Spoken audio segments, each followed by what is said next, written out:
I mean, yes, that's exactly what's on Joshua Delalo's car there. So, I mean, yeah, it's going to be foggy. I'm going to try to get down on this track here on top of these cars, but maybe not right now because it is a little loud in my ears. But yeah, it's just a good thing out here. You can see right now we have an overcast. Track temperature is at 102 degrees. So it's going to play a big role for these cars. They have a lot of laps out here, Carl. 166 laps here at Daytona for 400 miles is going to be a long time for these drivers. They're going to have to make sure they get their pit stops down, drive safely alongside each other, and overall just, try to do the best they can so they can have a great finish.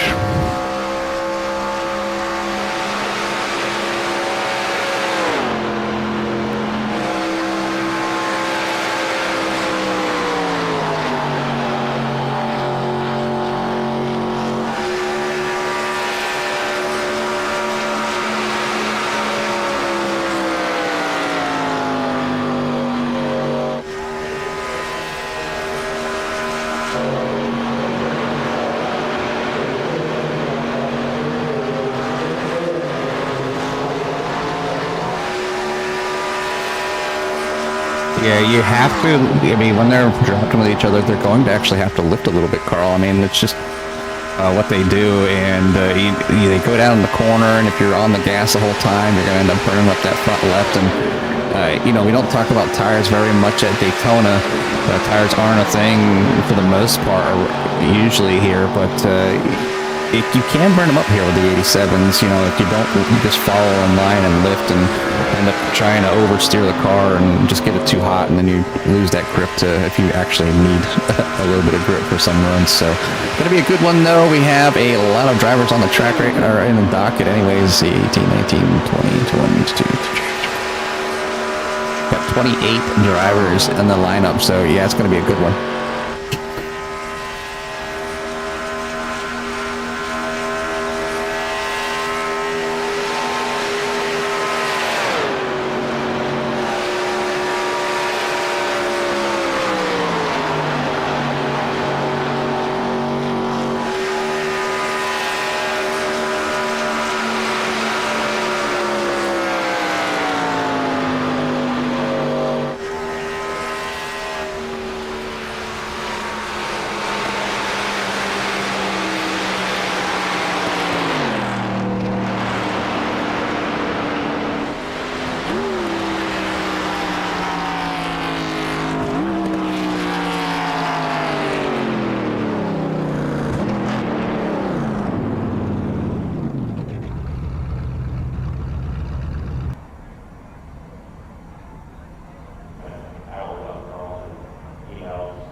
as much as possible. Obviously, we'd love you to to watch us here on CRN, but if you want to get a look behind the scenes and behind the wheel of some of these cars during the race, you can hop over to some of these drivers' YouTube channels, their TikToks, their Twitches, whatever it might be, to kind of ride along with them. But we are all set. We've got 30 cars here in attendance. Jimmy, why don't you give us a rundown?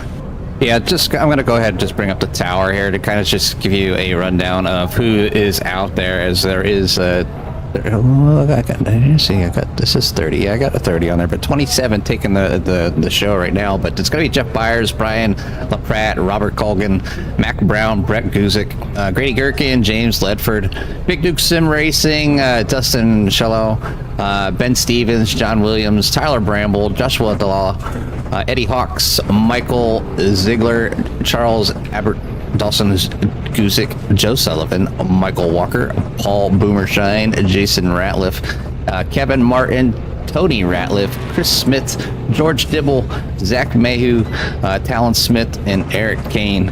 So yeah, we are about to go. Everybody that showed up, go racing here. Put on a good show. Take it easy. easy. Get the driver chat off so you guys don't accidentally hear stuff you don't want to hear when things go bad. I just got out of the car. I was just racing 24-hour event over at Portugal, Carl, and man, this is a cakewalk compared to what I just got out of. So I'm happy to be in the booth, kind of relax a little bit, but getting things started here. The Discord wasn't picking up earlier, but that's all fixed. Everything's all good to go. And we're gonna. They can actually hear me now. They can actually hear you. Yeah, I was gonna say they couldn't hear me earlier. With his mouth full, anyways. I mean, you guys don't want to hear them nom nom nom. So, I mean, it's gonna be a good one here. They are starting to take the track here.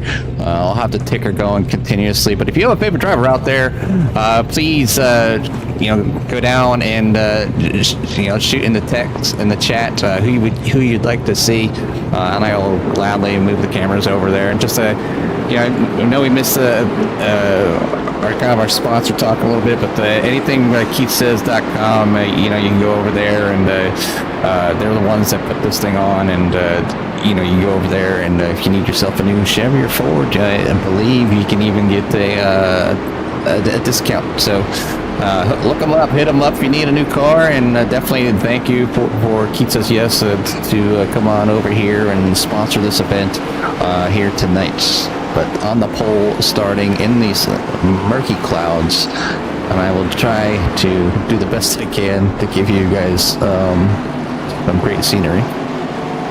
Right now they're heading down the backstretch, heading down the turn number 3. It's going to be an interesting one here, that's for sure. Yeah, just trying to get everything cleaned up and queued up here on my side, and even getting the overlays working on my end. It's been a little bit funky here tonight. Jimmy, obviously hopping right out of the car. I'm hopping right into some internet issues or out of internet issues, and couldn't get anything loaded up for quite some time. But looks like we are gridded up. We're ready to go. Again, it's going to be a nice sized field out here tonight, and all vying for those top prizes. And it's not going to be easy, and it's Daytona. So a lot of the times you're throwing it in there, you're throwing a wild card out there, and anybody has a chance.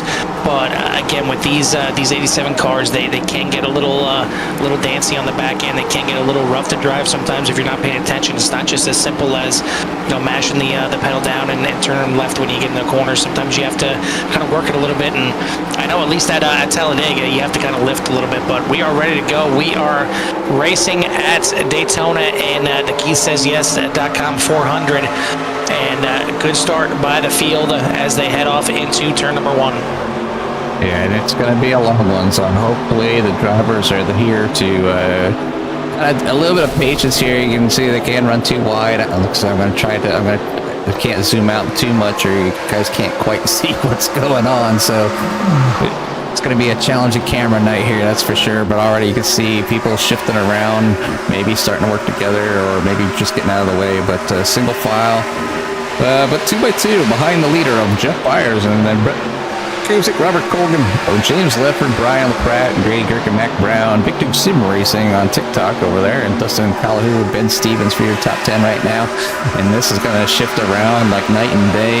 I'm sure we'll have multiple leaders here tonight, and it's all going to be about how patient these drivers can be, how they can get around here, how they can run side by side along probably some strangers, maybe some people out there that have run together by the, with each other in other leagues, but this one's kind of like an open ticket thing here. Small prize on the for the couple of the winners out here by the sponsors. So definitely looking forward to seeing how they do here tonight. But so far, Jeff Byers able to hold on to that lead so far.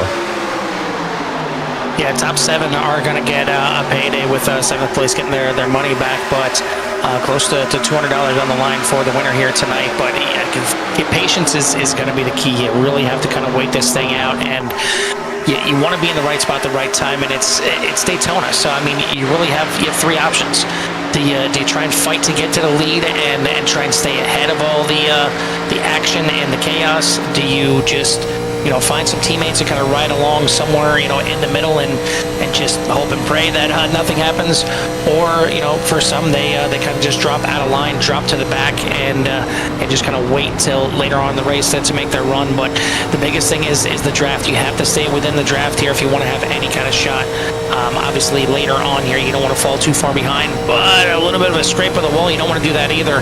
Aerodynamics are obviously going to be very, very key. But the other key thing, Jimmy, with 160 laps, these guys have 100% fuel, so it's going to be a nice long, a nice long run here before they're actually going to have to come in. But you can't just come in by yourself. You see a couple of drivers down there on the inside here early. It looks like the James Connolly, Chris Smith, Talon Smith, Eric Kane. So definitely plenty of time to get laps back if cautions were to happen. They tend to happen here at Daytona because of how close people are.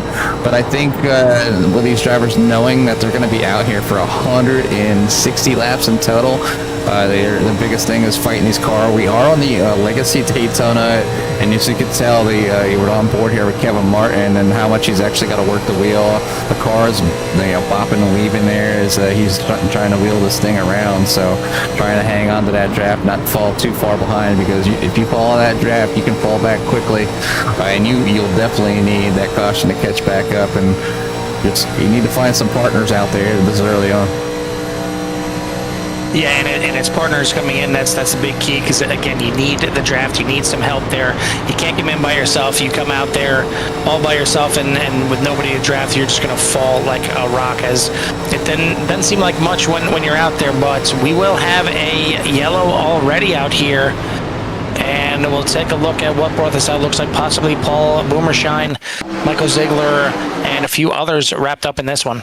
Yes, you see the 104 getting up into the wall, and 87 getting collected as well. So it doesn't take much, and everybody, you can see that the 01 choosing to try to the Days of Thunder up to the outside, and not working out for them. But you can see as these cars are collected, sliding down, a lot of smoke's created. 69 getting in the back of the 16. Evasive maneuvers for many. 12 getting involved. Maybe going for a ride upside down as well. So wow, a big one here early. So good thing that these drivers do have a fast repair, and the only thing I can do is possibly see if I can do this again, but this time hop on board by see if we can go on board with Josh. Josh was already rolling around here. And unfortunately, this is the the big thing here with Daytona, with cars kind of driving in this pack right here.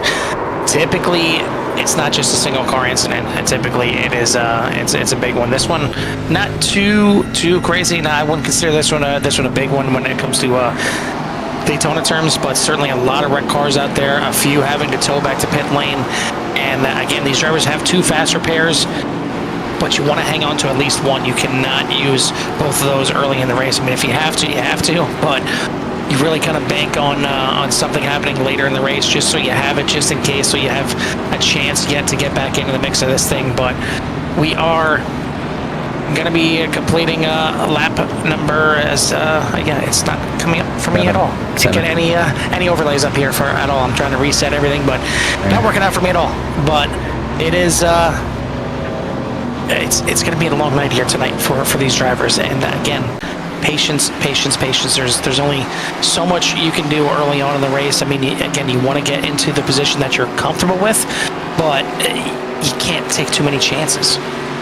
Now, you don't want to take too many chances. You definitely want to make sure when you're making pit stops or you're down in there with a partner, and maybe not so much under caution, and there's plenty of time right now. A lot of drivers maybe saving that fast repair and like getting some repairs done just by their pit crew. And it's a lot of strategy for this, and it can be a very long race, or it could be a fairly short race. It doesn't take too long to get around here at full speed. I think we're at the 43 second era, so you definitely have time for these cautions to get in there, and you can see. Well, you can't see because I'll bring up the tower. You can see the people that are down there in pit lane. Still getting some work, much needed work down for their cars, but definitely going to be an interesting one here. The crashes are going to be insane, and your tempers can flare pretty quickly. So since we had a little bit of a snafu here in the beginning, and didn't get a chance to hear Jeff go through everything, we're going to bring Jeff Byers, again, the man behind the curtains here, the one that helped put this thing together and brought us on board here with CRN to cover the YES 400. Jeff, welcome back to the booth, and we can go through everything that we already talked about. But Jeff, what made you want to put on this event here? Well, we'll start off with I love the 87s, and at super speedways, they're like peak my favorite thing in iRacing. So I've been wanting to run one of these full-length races for a while. And thanks to you guys and y'all's awesome broadcast and organization, and Keith Says Yes for sponsoring it, we were able to put it together, and everybody that showed up. And I'm really excited. We're having fun so far. We qualified pole and have led every lap, so knock on wood if we can stay up here. So it's been great. I mean, just 150 more to go, or 152 more to go. There's not that much more to go. I mean, you got this thing in the bag at this point, but but yeah, I mean, obviously, thanks to the sponsor KeithSaysYes.com, and certainly check them out. Want to thank is it Dr. D or Dr. B that also put in some money here for the event. So thank for him. But I mean, a great turnout here. It was looking a little bit rough as it tends to do. It seems like everybody waits that last minute to sign up, but you end up with a pretty heck of a good size field here. Yeah, I'm really excited for it. I think, what did we end up with, like 30 cars? And shout out to Dr. B for sweetening the pot for everybody. That is super awesome. He's one of our subscribers over here on TikTok. And so, yeah, I'm super excited. We're about to take the green flag, so I'm going to focus up here, guys. Thank you. Absolutely. Well, good luck out there. And like I said before, that maybe you didn't hear, hopefully we'll see you in the top 3, top 5, and we'll get to talk to you after the race. I appreciate it, guys. That is the driver of the 45 and the man out front right now. That is Jeff Byers. And again, thank you to him and all the sponsors that brought this thing to be. And again, a great size field. Jimmy, you love when you have an event like this.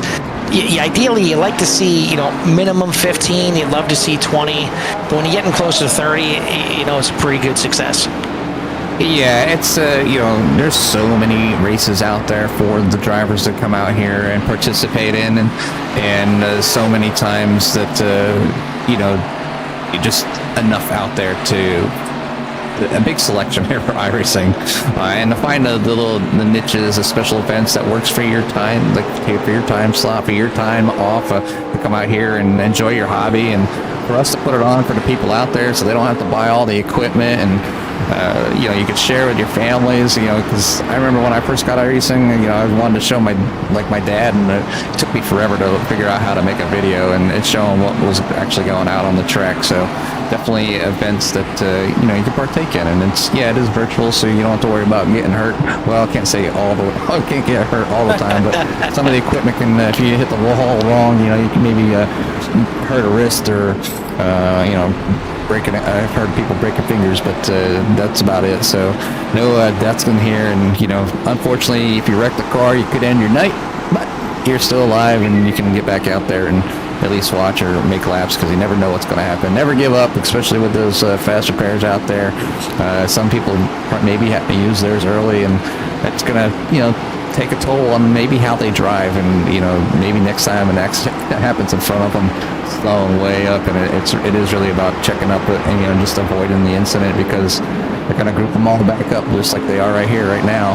And it doesn't take long. You can go from the back to the front in the matter of a lap or two. So it's really just being patient, running with your other drivers out there, and just kind of having a good time. And if you're trying to be like Jeff, trying to lead this whole thing, he's definitely gonna have his work cut out for him, because it just takes one good run and being left out there all by yourself. So hopefully he's got a teammate or race buddy out there from the get-go. So, but the 44 is going to get back on the loud pedal as the pace car is in, as they roll down the tri-oval area to take the green flag here again at Daytona.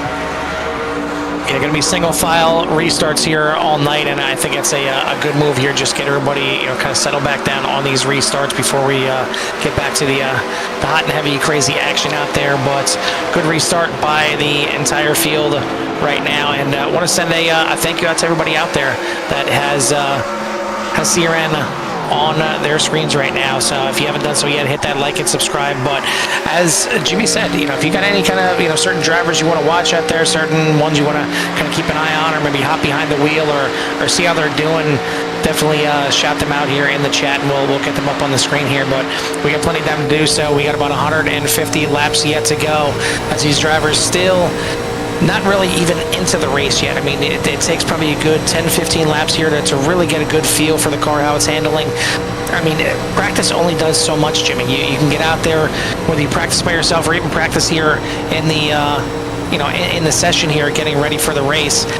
You only get so much feel. A lot of it is, driving by yourself. Maybe you're in a two-car tandem if you're in there with a teammate or something like that. But once you get in here and mix it up with 20, 30 other cars, it really feels different out there. The handling, it just is amplified, and it can go from, something that felt a little loose to being tight, or the exact opposite, maybe a little bit of both. Getting into the race situation here, everything just turns up to 11. Yeah, and you can see her right on board there with Brian LaPrez. That somebody gave him a shout out there, and also just want to give it from Bobby Cameron. So just wanted to, I do look over and hit the YouTube chat quite often, and like Carl said before, just want to thank everybody for showing up. I've got 31 is out there right now at least, and it's always good to see the fans out here enjoying. And up as far as the weather goes, I mean, the iRacing gods said fog, so that's what we're gonna have tonight. Yeah, as I'm mentioning in chat, the man upstairs is the one to decide this, or at least the driver behind the number 15. He's the one that set up the session here. But all in all, a good start for the drivers right now, as a couple of them doubling up here, making some runs here, and it's spread out pretty much here, Jimmy. We don't really see too much double filing, and these guys maybe doing what they need to do right now, just kind of settling into the action here, not getting too crazy. Still plenty early on, only on lap number 12 right now out of 160, so a lot of time to make their moves, but I mean, pretty good separation between that front group and the second group. Yeah, pretty good separation, and we have 12 up there right now. Let's see, ending there with Tyler Bramble.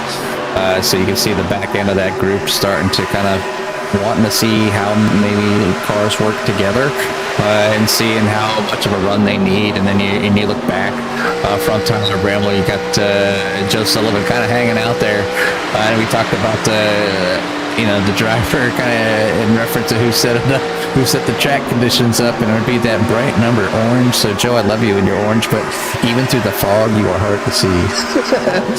We're going to do the best we can here, and make it an enjoyable race. You can see here by the TV3 camera just how dense the track is.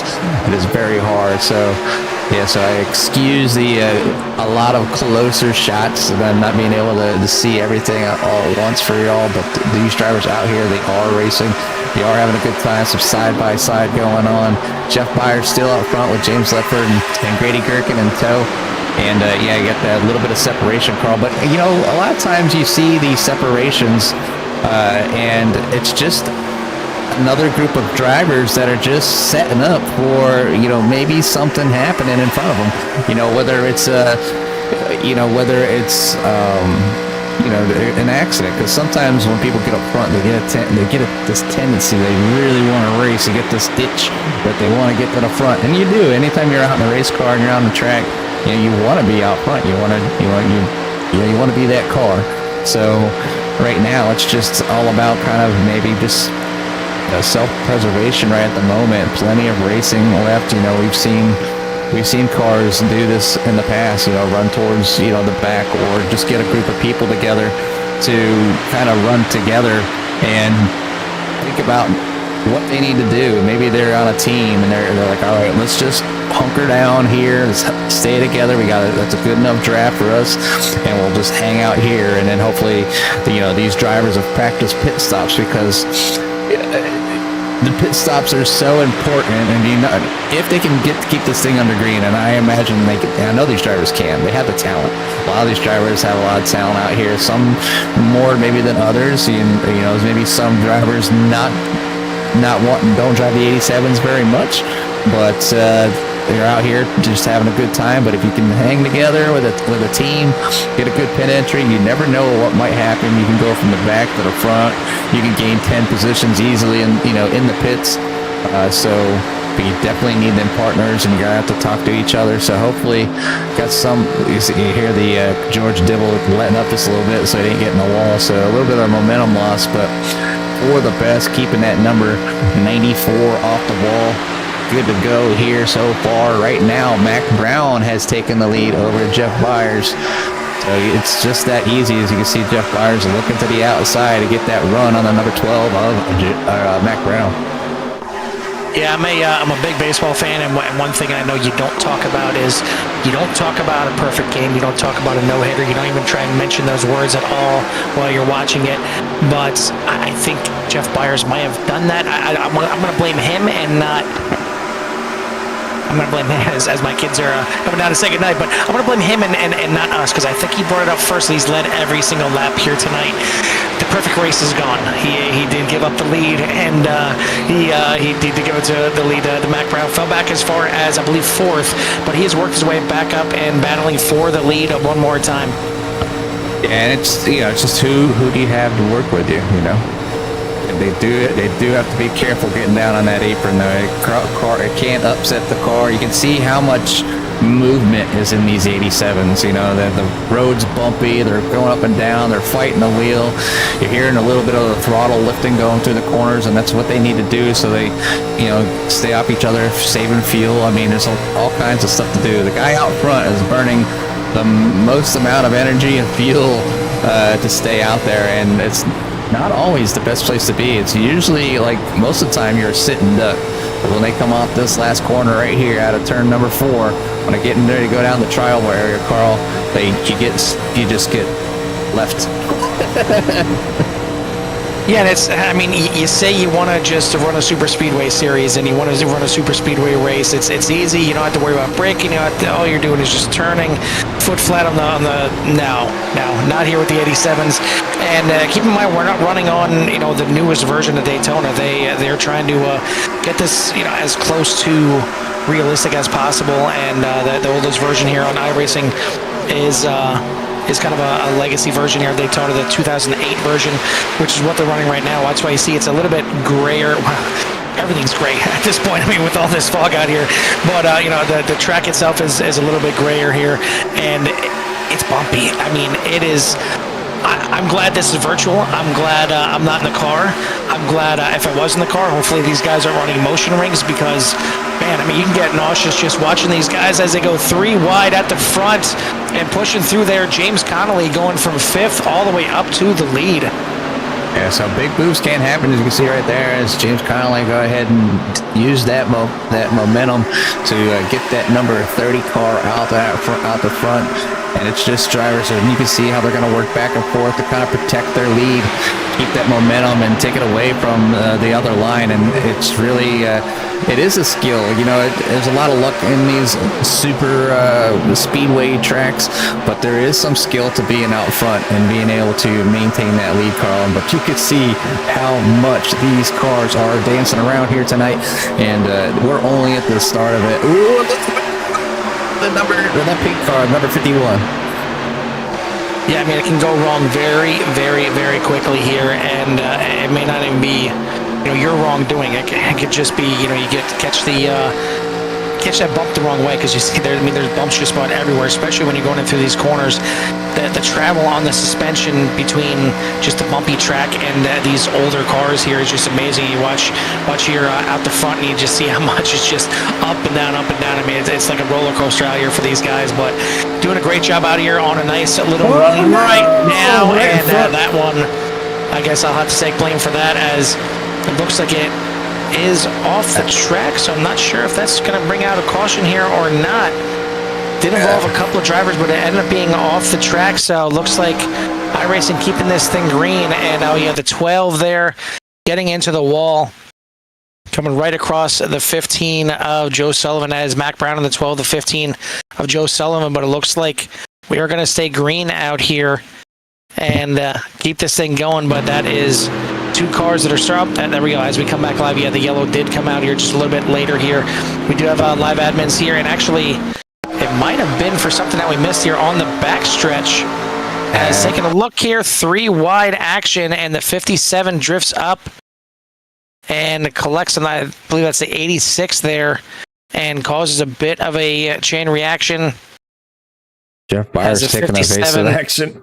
Oh, yeah, but not enough. He's going to get collected, so certainly the perfect race is gone right now. It doesn't look like too much damage, if at all, for the 45 there, but he's going to have to get back going and run all the way through this field at this point, and getting these new tires. Those things are flat spotted. Yeah, if iRacing had flat spots, I mean, I could only imagine how much bumpier Jeff's ride's going to be. And yeah, another caution here came out. So Jeff Byers being involved there, along with John Williams and trying to see who else. So I think that's about it for the most part. So only a few drivers being involved, but probably a lucky break there for the 15 and the 12 of Mac, as they just got involved, and it kind of sent them down into the pit entry. So, but James Conley out front right now with Grady Gherkin to follow, Talon Smith. I obviously just want to give a shout out. Obviously, I always give the fans a shout out. You know, there's also a lot of other leagues that we broadcast continuously that they want CRN to broadcast their stuff, and some of the cash out there for sure, because I run with his leagues on Wednesdays. And everybody else that's part of this stuff, but just give a shout out to John Brink, Mike Moody, Barry, of course, Bobby Cameron, Tobias, which you could have got us a little bit earlier. We could have got you in here, and obviously Chris Smith up there at the top. So yeah, but just continue to I don't know. I continue to I think about this stuff like almost daily, about like want to make sure to keep the fans involved and be part of a CRN and just put on a good show for everybody out there, because I think it's the right thing to do, and who doesn't want quality broadcasting and at least reliable at the most part. So I think we have a pretty good trend going with the reliability and how long and how many races we've actually attended. I think our live video list is starting to creep up around 600 or 700, Carl. Yeah, absolutely. Looks like we got guys, we're under caution here. We're still under caution for another lap here. Just want to make sure, but we'll bring in one of the guys that some of the fans out there, I'm sure, are or know his name, and I've seen him race as one of the broadcasted leagues that we do, UCRL, and that is the 46 of Grady Gerk. And Grady, you spent quite a bit of time up at the front here, and we talked about the different theories of how you can tackle Daytona. Right up at the front, take your chance to roll the dice in the middle, or kind of fall to the back. He seemed to be wanting that 46 up at the front so far here tonight. Is that going to be the plan all night? Just try and keep the thing up there and clean? Yeah, I think so. If the further ahead, more cars you're in front of, the less chance you kind of gotta getting involved in something there. It can definitely happen right on the front too. So, but I've tried the layback kind of way to go about it, and it just hasn't really panned out. So we're just gonna race it tonight. All right, well, see you doing so good so far. I mean, a long race out here tonight, 160 laps. Is it a different mindset than your typical league races? I mean, obviously UCRL, you guys run a decent amount of laps, but nothing like 160 here at Daytona. And man, I mean, are you gonna have to get yourself checked out for concussion protocol or anything like that, even if you don't get in a wreck, because how bumpy it is out there? Yeah, it's really bumpy, and with these force feedback wheels that they're making nowadays, you really feel it. I actually had to turn my settings down just a little bit because it was trying to rip the wheel out of my hand. So it's super bumpy.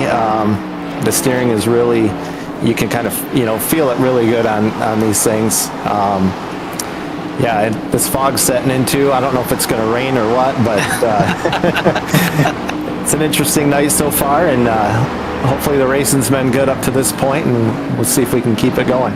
Absolutely. Well, you guys are one to go, so I will let you get back in the car. Anybody want to give a shout out to what we have you in here? Just anybody tuning in to watch out there. Hopefully we put on a good show, and then shout out to you guys up in the booth, and hope you have a good night broadcasting. Absolutely. Well, good luck out there, and maybe we'll talk to you after the race. All right, sounds good. That is the driver of the 46 out here, Grady Gerk, and as we are lined up getting ready to set this thing back under green, it is going to be Talon Smith up at the front in the Pontiac, and Grady Gerk going to be restarting in second. Robert Colgan, Ben Stevens, Dawson Guzik are going to be your top five. And so one thing that's pretty cool about iRacing is you can bring these 87s back to life. And obviously they started off bringing the Ford and the Chevy, and they also had the Buick out there, but then they went back and got the Pontiac involved as well. So it's and the Oldsmobile. It's just great to be able to get back in these cars and experience it a little bit. I know when they first came out, it was even rougher out there with these cars. They really bounced around. They exploded off the walls. They worked them a little bit, and it's what iRacing does. If they don't think they have the right product in the beginning, they'll certainly talk to people and help get these things better. But we did have a restart there, but going to jump right back to a caution. We'll see exactly what happened if we had a little bit of mix-up here on the restart. Oh, big mix-up. I didn't see it back in the back of the field. Well, can't really see the back of the field if you're looking at the front with this fog. But certainly a few cars getting involved here. The 55, the 07, looks like the 13 getting tagged there, getting spun around. A couple guys having to take to the grass as just a bit of a rough restart right there. Could have been a missed shift from one of these cars, but a bunch up. We're going to go right back under caution.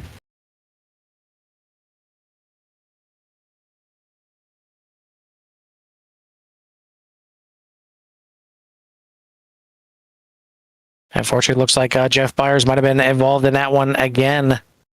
Yeah, I mean, it can happen here, Carl, with the way things go, and you can see here at the start. Just slow it down here, and it's because it happens in front of him. See up here, and more than likely somebody misshift. Yeah, you can see the 55 and 7 all kind of going up there to the wall, and unfortunately it happens. People trying to get down with 55, rolling down, tagging a 12. Got a couple people going to the grass, trying to save their cars.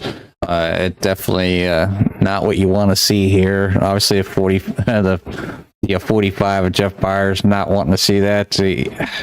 It's early, and it really does take all 30 drivers to basically, take their time and get back to the front. But some of the things that some people that it helps out here is the people that are a lap down. So if you look right now, 20 Tony Ratliff and Chris Smith out there a lap down right now. So hopefully one of those will get their fast repair, or not their fast repair, but one of their laps back. So it does keep everybody up on the same page, and unfortunately, you know, kind of draws things out here. But you know, it's Daytona, and it's in the 87s, and it can go many different ways.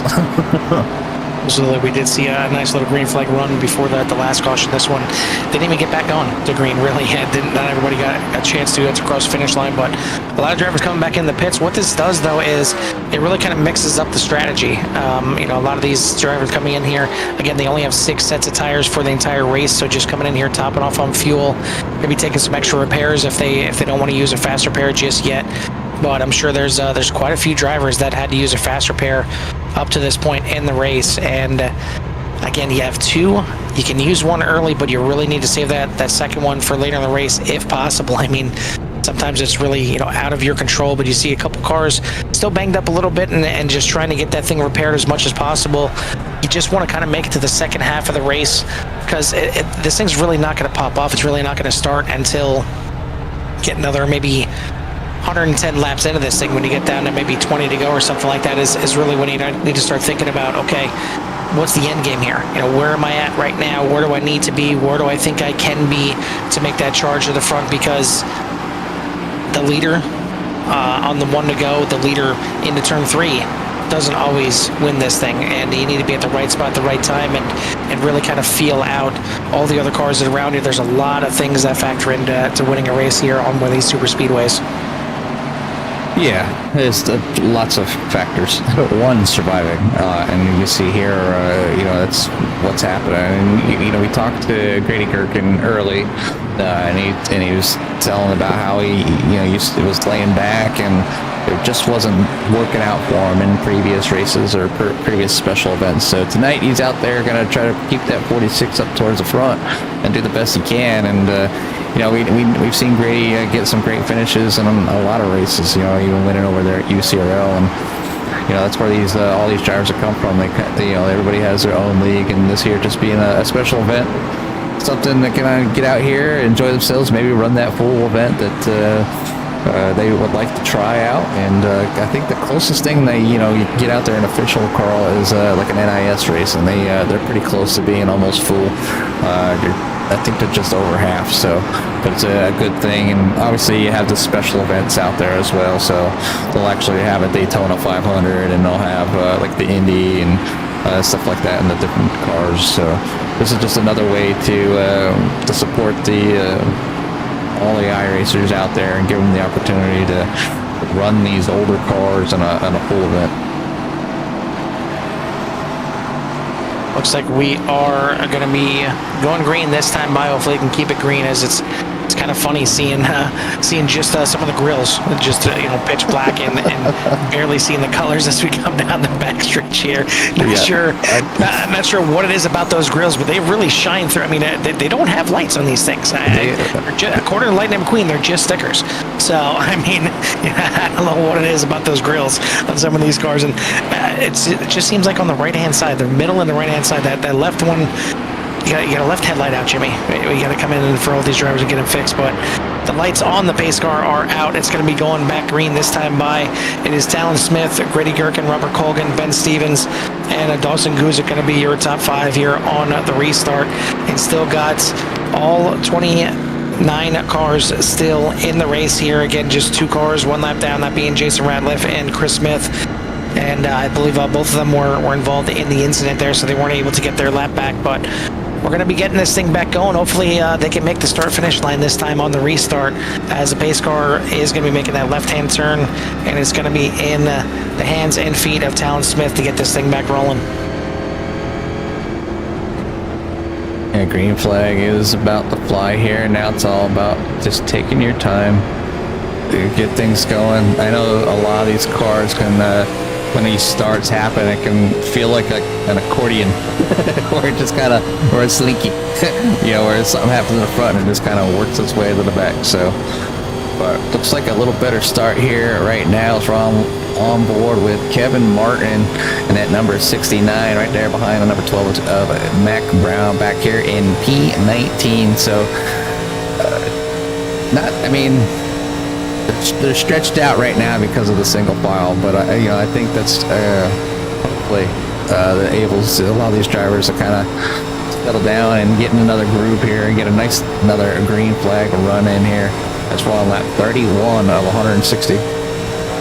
You see how much he's having to work that wheel going through the corners and coming off the corners. It's not just holding it at one spot and just a little bit here, a little bit there. No, you're having to really work and kind of feel that car all the way through. And sometimes the car is telling you this is what we're going to do at this point. So it's a love and hate relationship between the car and the driver here on this bumpy Daytona track. But good restart by everybody here. We are back racing and back green right where we want to be.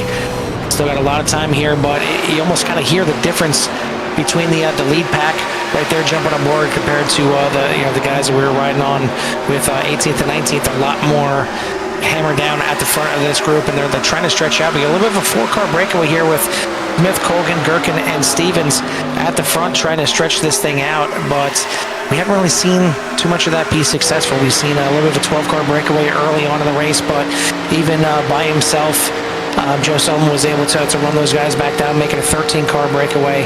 So, just again, the only thing I think that the 87s have that some of these other cars, like your NASCARs, your trucks, your Xfinity here at Daytona, is not too much overheating issues. Jimmy, unless I'm mistaken, I haven't really run in any kind of 87 races here on these super speedways where overheating becomes an issue. You really have to be tucked up behind somebody's bumper pretty tight and for quite a big time. But these drivers have been around long enough, Carl, that they know that they'll watch your water temperature going into the corner here. You can see that 53 trying to make the move and get the lap lead here done here as he finally puts it out in front of Alan Smith on the outside, but not giving up in that hot pink car. Trying to make it work, and now you got the front is battling, so now it's going to allow the drivers behind them to catch up, and that's how fast it happens. There's Tyler Bramble already in the mix, looking to the underneath there, the underside of there, the 46. So it doesn't take long once the front starts battling and going side by side. It allows the other drivers to catch up, and here it is already. You can see it right now. You got the top 4 being closed in by the next 11. I need to step away for 10 seconds. I'll be right back. Yeah, no worries. Yeah, for those core fans that are out there, you know the name Tyler Bramble as he is a 2-time champion. He won 2 of the series here in core over the last few days as he won the bronze championship in the MX5 series. And he won the bronze championship and the GT3 series or the GT3 class in the GT series. So he knows his way around the road courses. This can feel like it's a road course with all these bumps and everything in tow here, but certainly very close to the exact opposite here. But Bramble is no slouch around these road courses as well, and doing a pretty good job up here at the front, currently running in 7th place. But they're all chasing that pink fuchsia out as we have some cars going off the side there. Looks like Dustin Chalou, Brian LaPratte obviously going off into the grass on the backstretch, and the yellow flag gonna come back out here once again. And you see it right there. That is the 18 of Chalou going sideways. The other Pontiac in the field here. Try and bring it back here and see what actually started this thing between him and LaPratte. Brian LaPratte getting involved in this one as well. And it looked like a little brush of the wall coming off the corner by the 18. Of course. That's what it was. I did see that, and it looks like he kind of bounced off the wall a little bit, came down into LaPratte, and got them both out and down on the pavement and in the grass. Take a look back here one more time, and you see right there, rubbing, bouncing, trying to get off that wall, and then all of a sudden, it comes off the wall very sharply, and nowhere for LaPratte to go.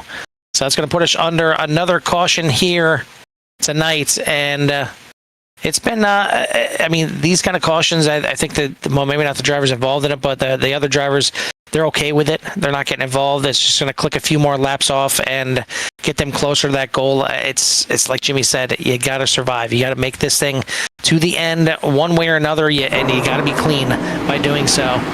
But we are back under caution here, and it is still going to be Talon Smith as he's actually going to bring the field down here into pit lane.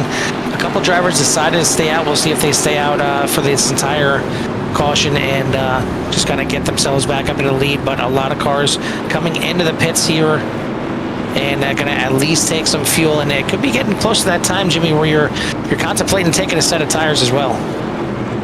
I mean, you're under caution. That's the time to take them. So, see a few drivers that would shoot in their pit stalls. But yeah, you need to get in there, either take tires, take fuel, and if not, I mean, at least iRacing is going to give you a reading on your tires and how much, how good they are. Tires aren't like a big concern with a lot of drivers here, but it can give you an edge towards the end. Somebody's got newer ones, and obviously, other than the old ones. Yeah, as we said, 6 sets of tires that these guys have for the race, and we're getting close to that quarter way mark. We are on lap 38 here of 160.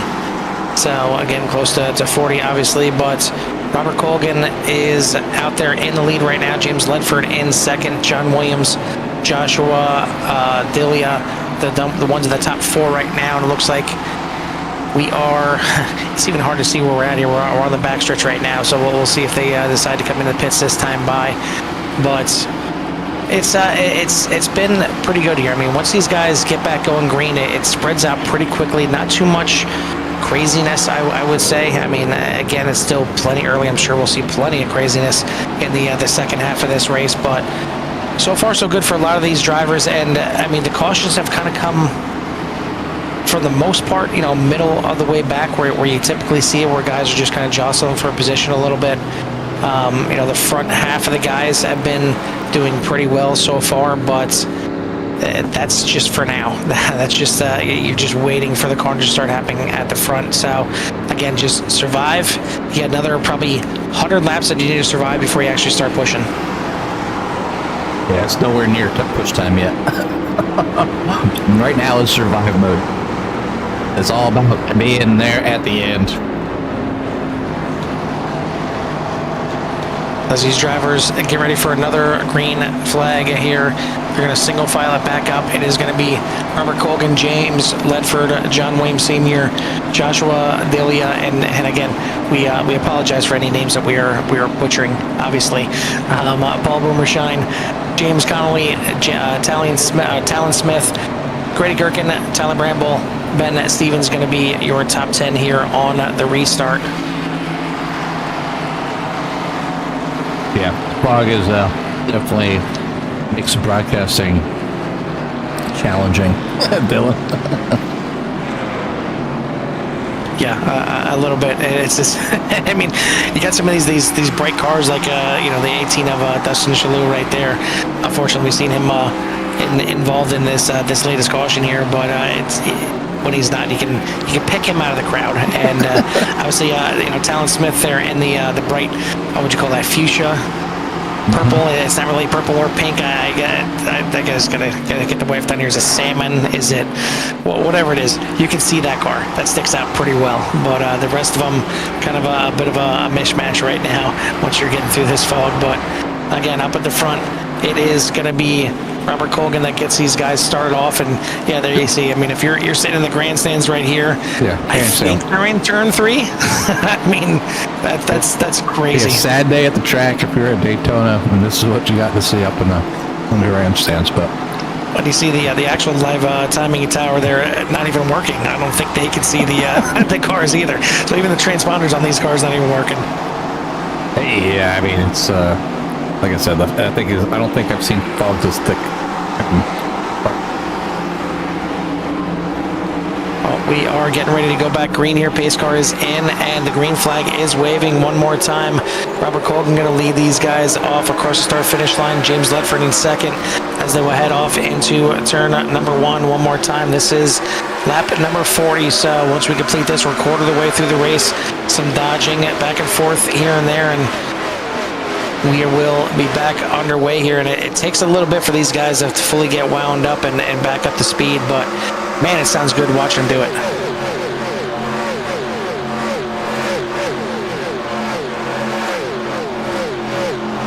Battle for the lead, and Robert Colgan falling back here a little bit as he was split there 3 wide. James Connolly up to the lead again. Talon Smith right behind him has a little bit of a 2-car breakaway here at the front of the pack. Side by side for third between Colgan and Ledford getting in a wall there. He's going to lose a few spots, still losing spots on the outside. Just getting that thing back under control, but a good job saving it. We will stay at green here. But Ledford going to fall from third all the way back to 10th just that quickly. Hopefully the car doesn't have too much damage. You can keep that thing going straight, but we do have another caution, and this one does happen at the front of the field. Still wrecking behind it, unfortunately, because that car is so bright. I did see that was the 18 Dustin Chalou right there at the end as well. But we'll take a look at what started this thing up at the front of the field. I don't know what's going on here.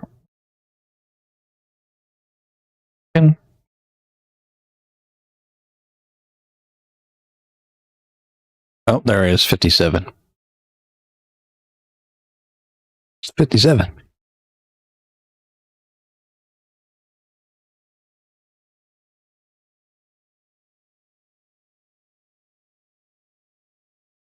But Brian, no. I don't think the 57 is the same. No, unfortunately, some of these cars, once they got into the session, they realized that their car number didn't match the number that iRacing gave them for some of them mistakenly. So it's hard to pick out some of these cars of who they actually are on the time and scoring. But trying to see myself where this. Dustin Cholo? Yeah, that's just Luke getting in the wall towards the back. But that was after the wreck actually happened. It happened at the front of the field, and. Take a look and see if it was possibly the 53 Robert Colgan getting involved in this one, because he was obviously right up at the front. Now he's way back there in 24th.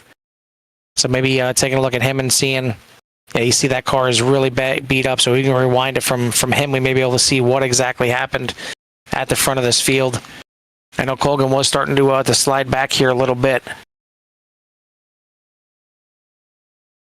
And yeah, that's where it could be right there. Looks like heading into the corner, not sure if he got tagged in the back there by Grady Gherkin or not. Heading into the corner, certainly got very close, but yeah, no contact right there. But it might have just been enough air under the back of that 53 to get him a little bit loose. Mm-hmm. And these cars are really tough to handle. Going through the corner loose, and you see he's getting down the apron is the last thing you want to do, and it wasn't his fault at all. Getting on the apron, he was trying to save it, but collects the 57 there, and that is what started this little bit of a melee right now.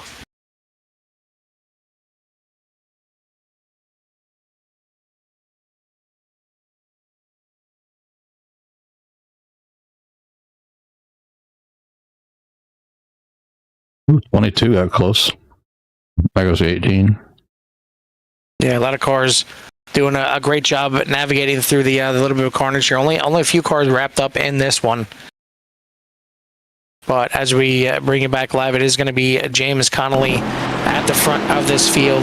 Grady Gherkin, Tyler Bramble, Paul Boomershine, and Ben Stevens going to be your top 5. Don't think we've seen too many takers to pit road there. A couple guys towards the back of this field, and some of them obviously that got wrapped up in the incident here coming in, but we've still got a lot of racing to go.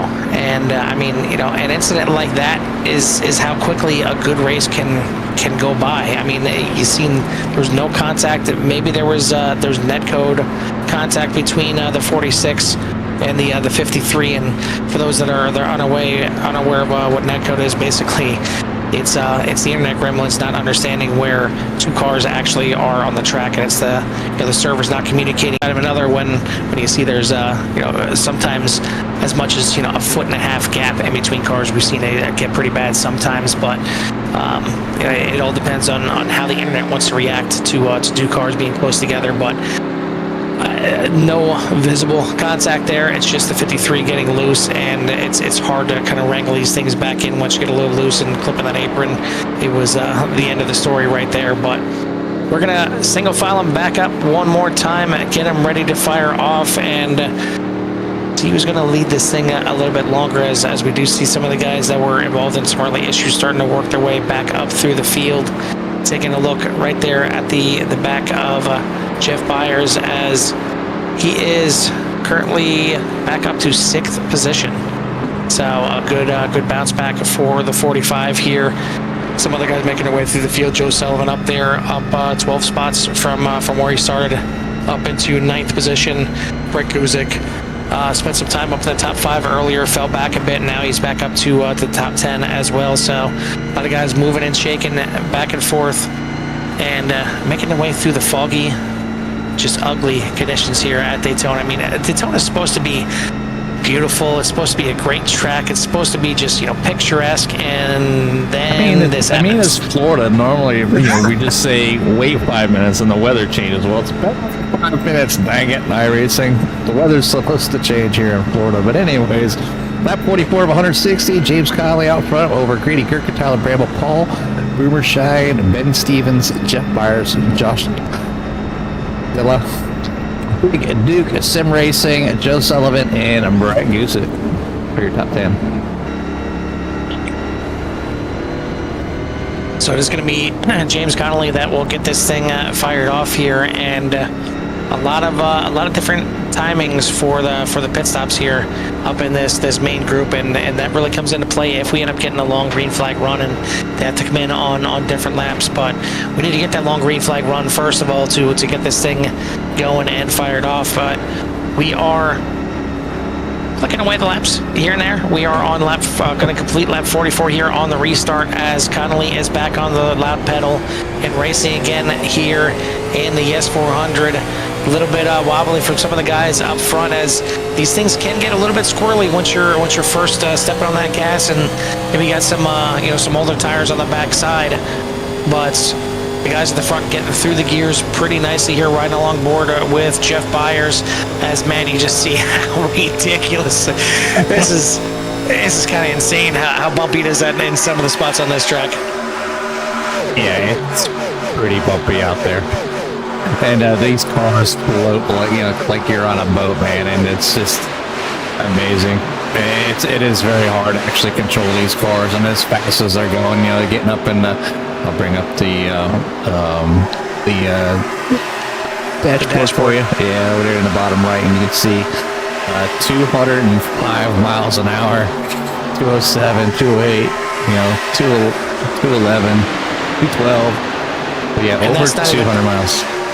It's not even tucked up behind someone either. I mean, these things will get up in the two teens, as you're getting into some of the faster traffic, and getting some really good drafting going, and even get closer to the to 220. It's amazing how fast these things rip around here. But another good restart here, as everyone has gotten going and started to kind of shift around and work their way through the field as they want to. But I want to send a thank you out again to KeithSaysYes.com, and certainly check them out, as they were one of the they were the primary sponsor here for the YES 400. And I want to thank everybody behind the scenes for making this thing happen. I mean, it's great for me and Jimmy to be up here in the booth. We got live admin John down there, and working the cameras, working the angles, and making sure everything is on point here, throwing the cautions out there.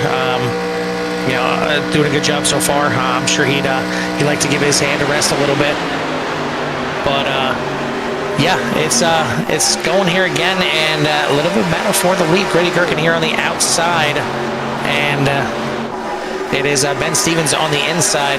Ben Stevens going to prevail at the time, and he's going to bring along James Connolly on the inside, but still side by side for second, and it's good it wasn't side by side anymore, because now it's side by side from first.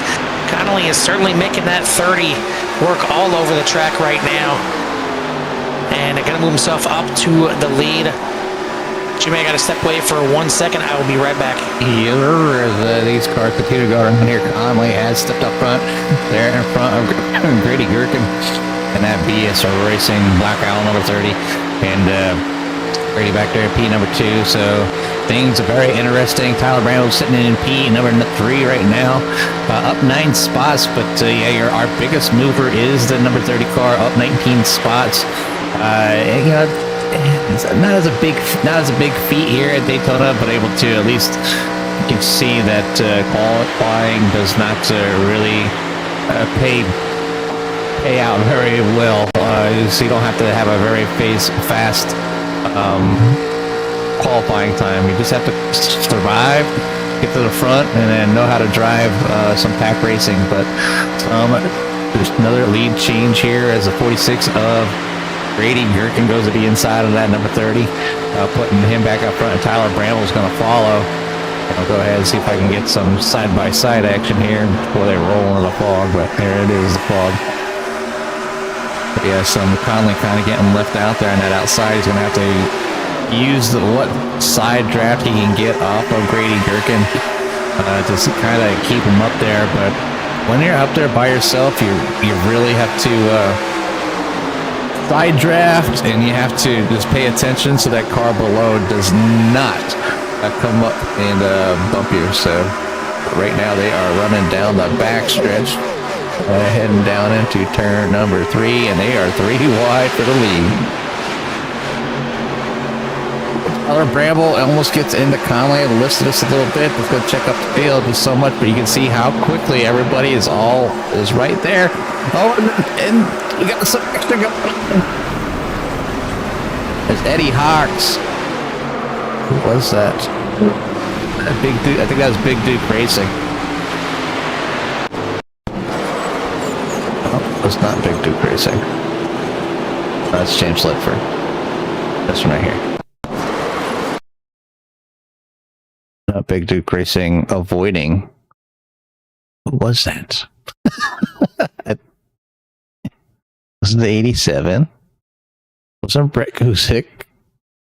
Was it Dustin Chulu? I think it was Dustin. No, Dustin Chulu not having luck with that 18 Pontiac here tonight. Let's see, Eddie Hawks is down in the pits. Wow.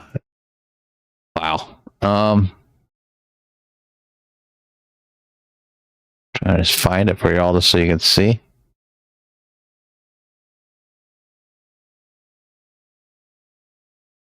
Oh, Robert Colgan, maybe?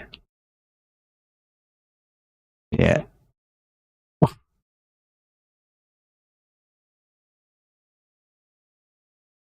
there he is, 53.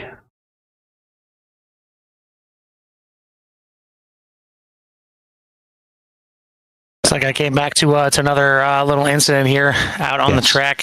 Yep. Robert Colgan.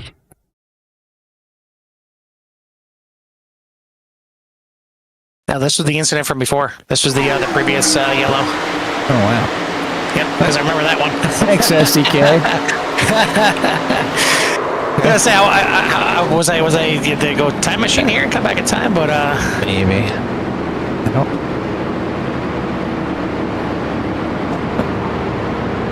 Yeah, to me, looking like possibly Brian LaPratt and Joe Sullivan, per my SDK, might have gotten involved in that one. And then a few others. Yeah. SDK didn't do a very good job catching this one.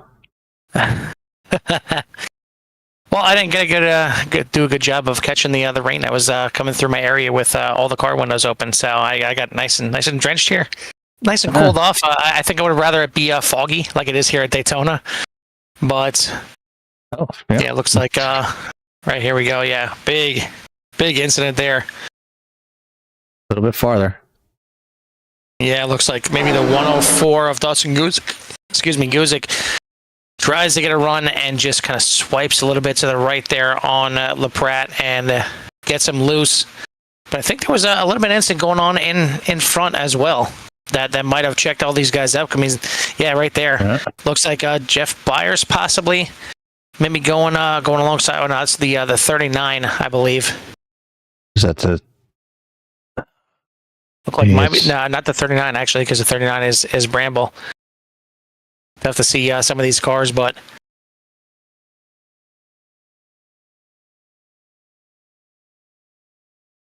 Yeah, I'm not.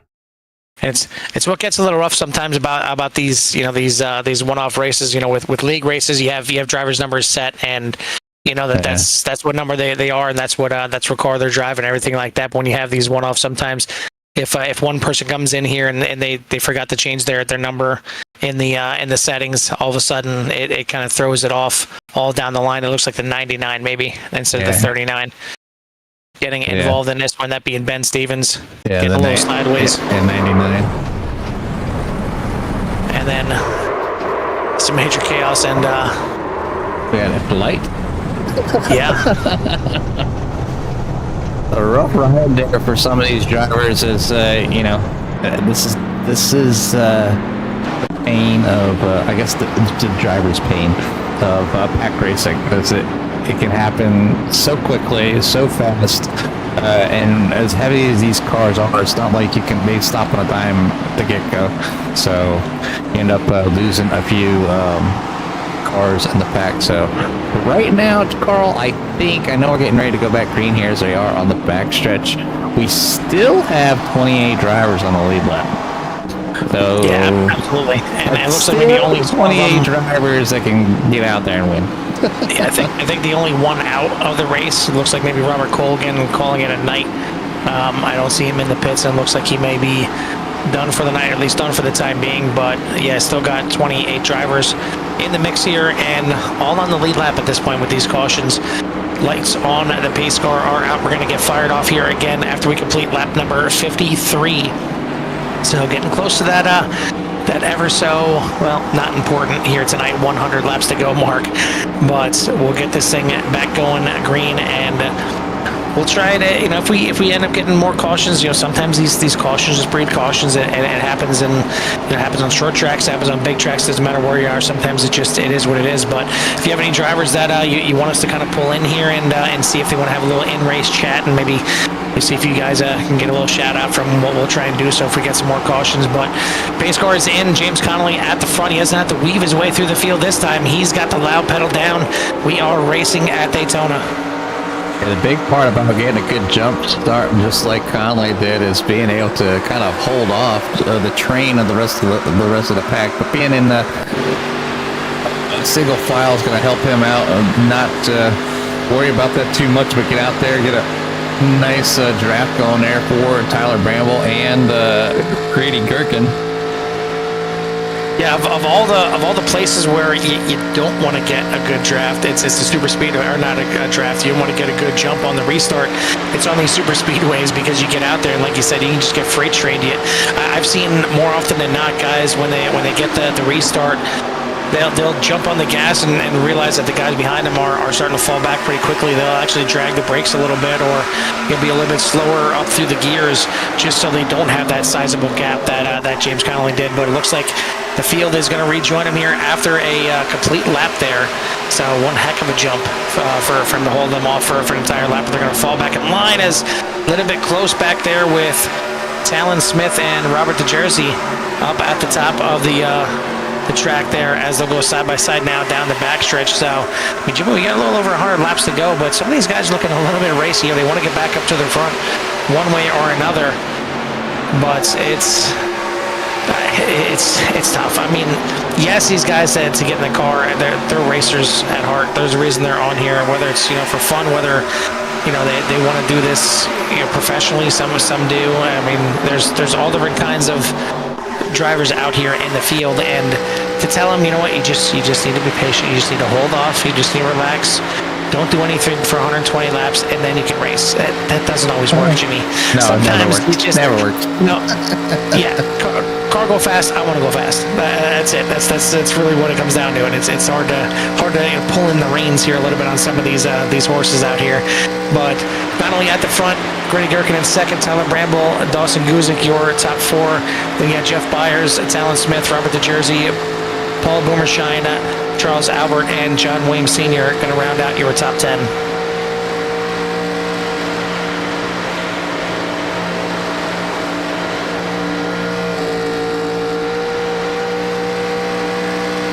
want to send a thank you again out to all the fans out there watching here on CRN. If you haven't done so yet, hit that like and subscribe and get you in touch with everything that CRN has to offer, as we do have lots of weekly series that we cover throughout the week. I mean, from anything from road racing to oval racing, and I know we touch here and there on some dirt racing as well. But so we got a lot of racing from wall to wall all throughout the week, and love to put on these special events at times and get some new fans in here to kind of watch and see what we can do here at CRN, and maybe get you to take a look at some of the other stuff that these other leagues do, because there's a lot of good leagues that we have on iRacing. And by good leagues, I mean they have a lot of good drivers and they put on some really good races. So it's good to see that these guys are now back at it. Hopefully we can get a good little green flag run and a good race from these guys here in the YES 400. If you can see him, that is. As you can see the one out front. Once again, it's Alan Smith out in the lead with that. I think I have some time. I can run to Home Depot real quick, get a couple swatches, and see what color that actually is at the front of me. It's bright enough you can see it through this about 90% fog here at Daytona tonight. James Connolly in second, to Jersey now in third, Bramble in fourth, Byers now moving himself up into fifth on the inside of Gherkin, and then right behind them is Dawson Guzik, Ben Stevens, Paul Boomershine, and Charles Albert, your top 10. But all in all, pretty good restart here.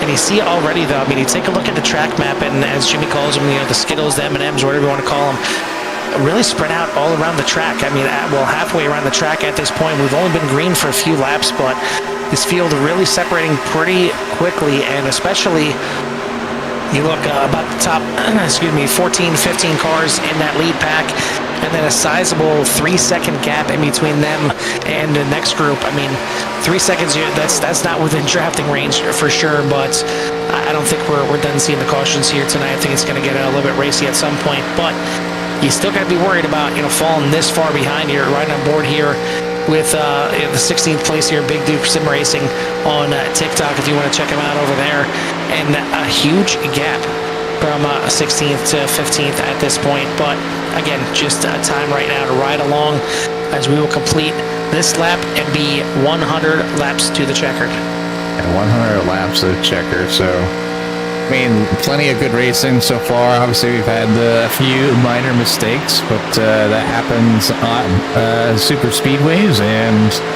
especially racing with maybe some people that you haven't raced around before, so things can change. But let's go back here with Mac, and got Kevin Martin back there following him around as they are trying to work together to catch that second pack. And then you have back there, back here 26th, the number 22 of Michael Walker. So back a little ways, unfortunately out of the draft at the moment. So, but necessarily a bad thing.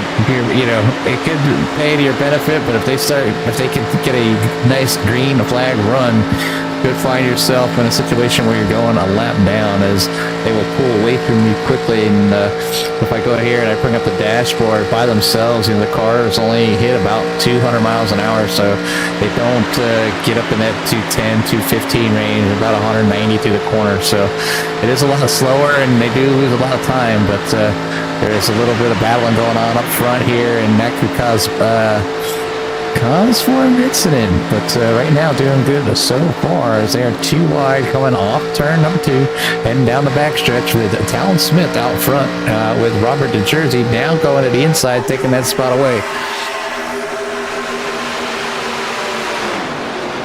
New leader out front.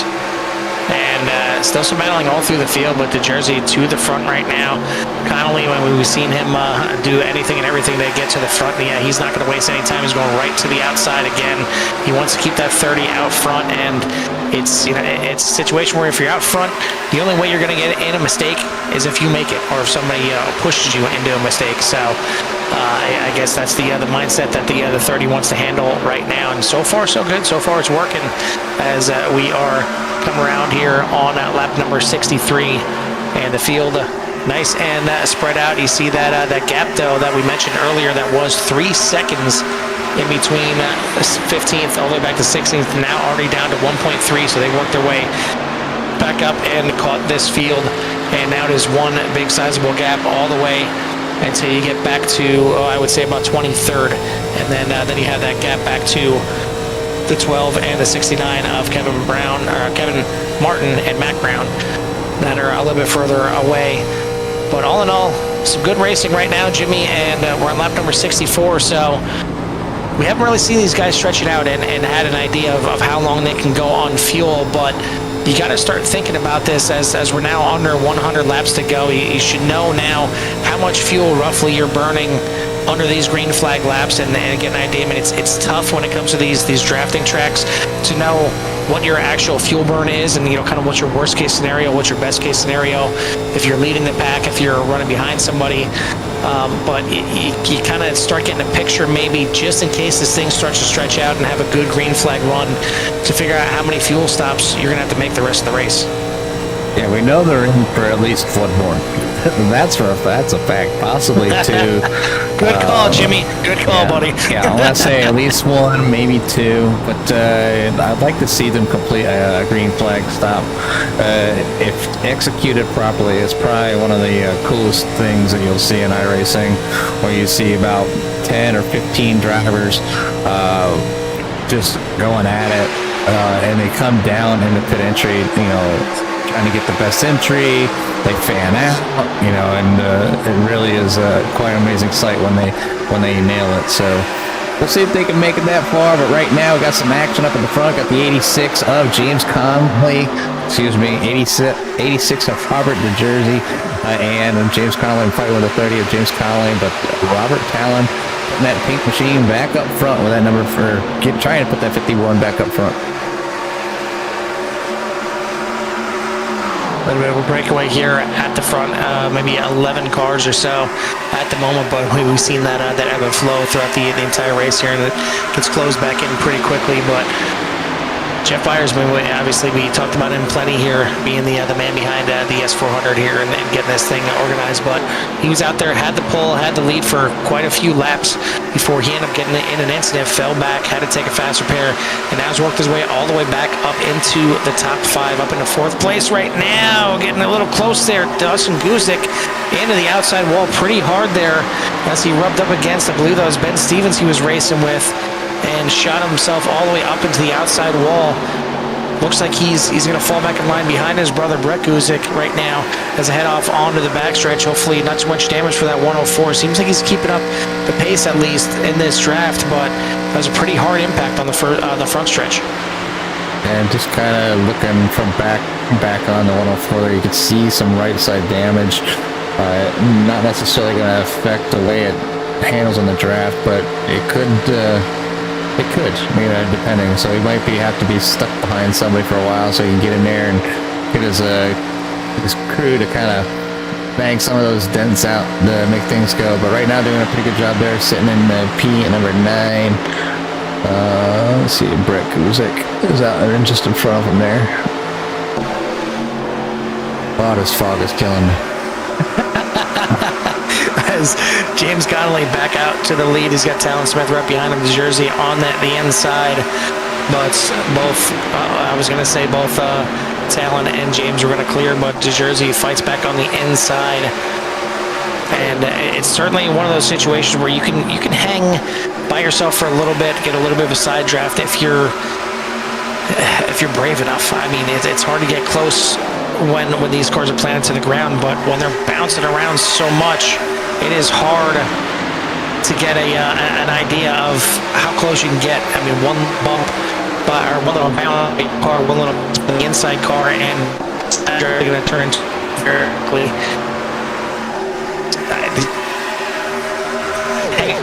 holding on. And this is one of those races, Jimmy, where, I mean, we're not in the car, but I don't know about you, I'm holding my breath and watching some of these moves.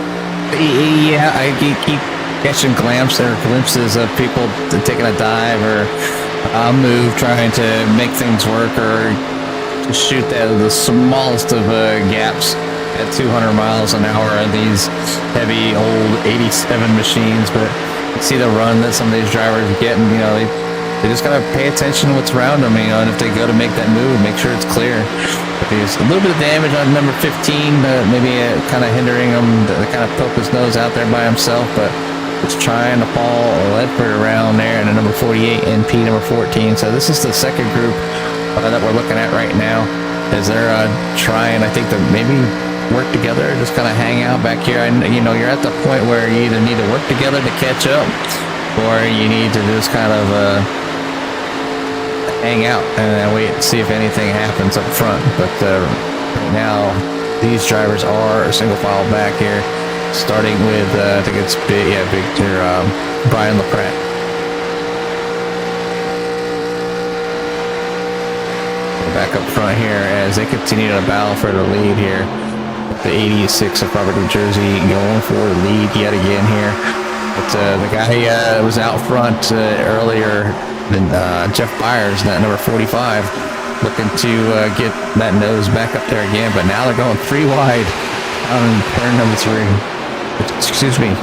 Yeah, 3.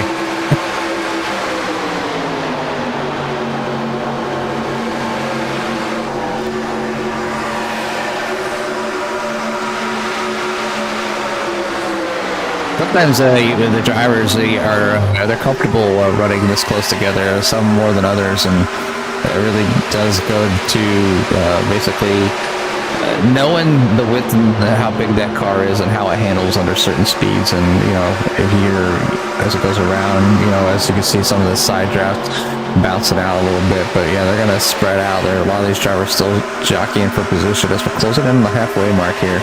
At the YES 400, it's sponsored by CRN YES.com. I think if I lost Carl or not, and I might see if maybe he stepped away, or because I heard his mic gurgle up a little bit, but I know he was having some internet issues early on. So, but right now it is a wild one up front as they continue to battle for the lead.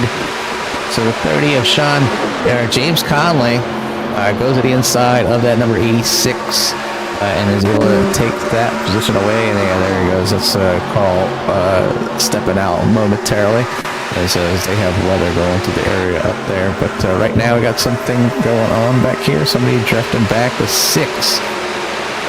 Who's that? Brian LaPratt down off the track again.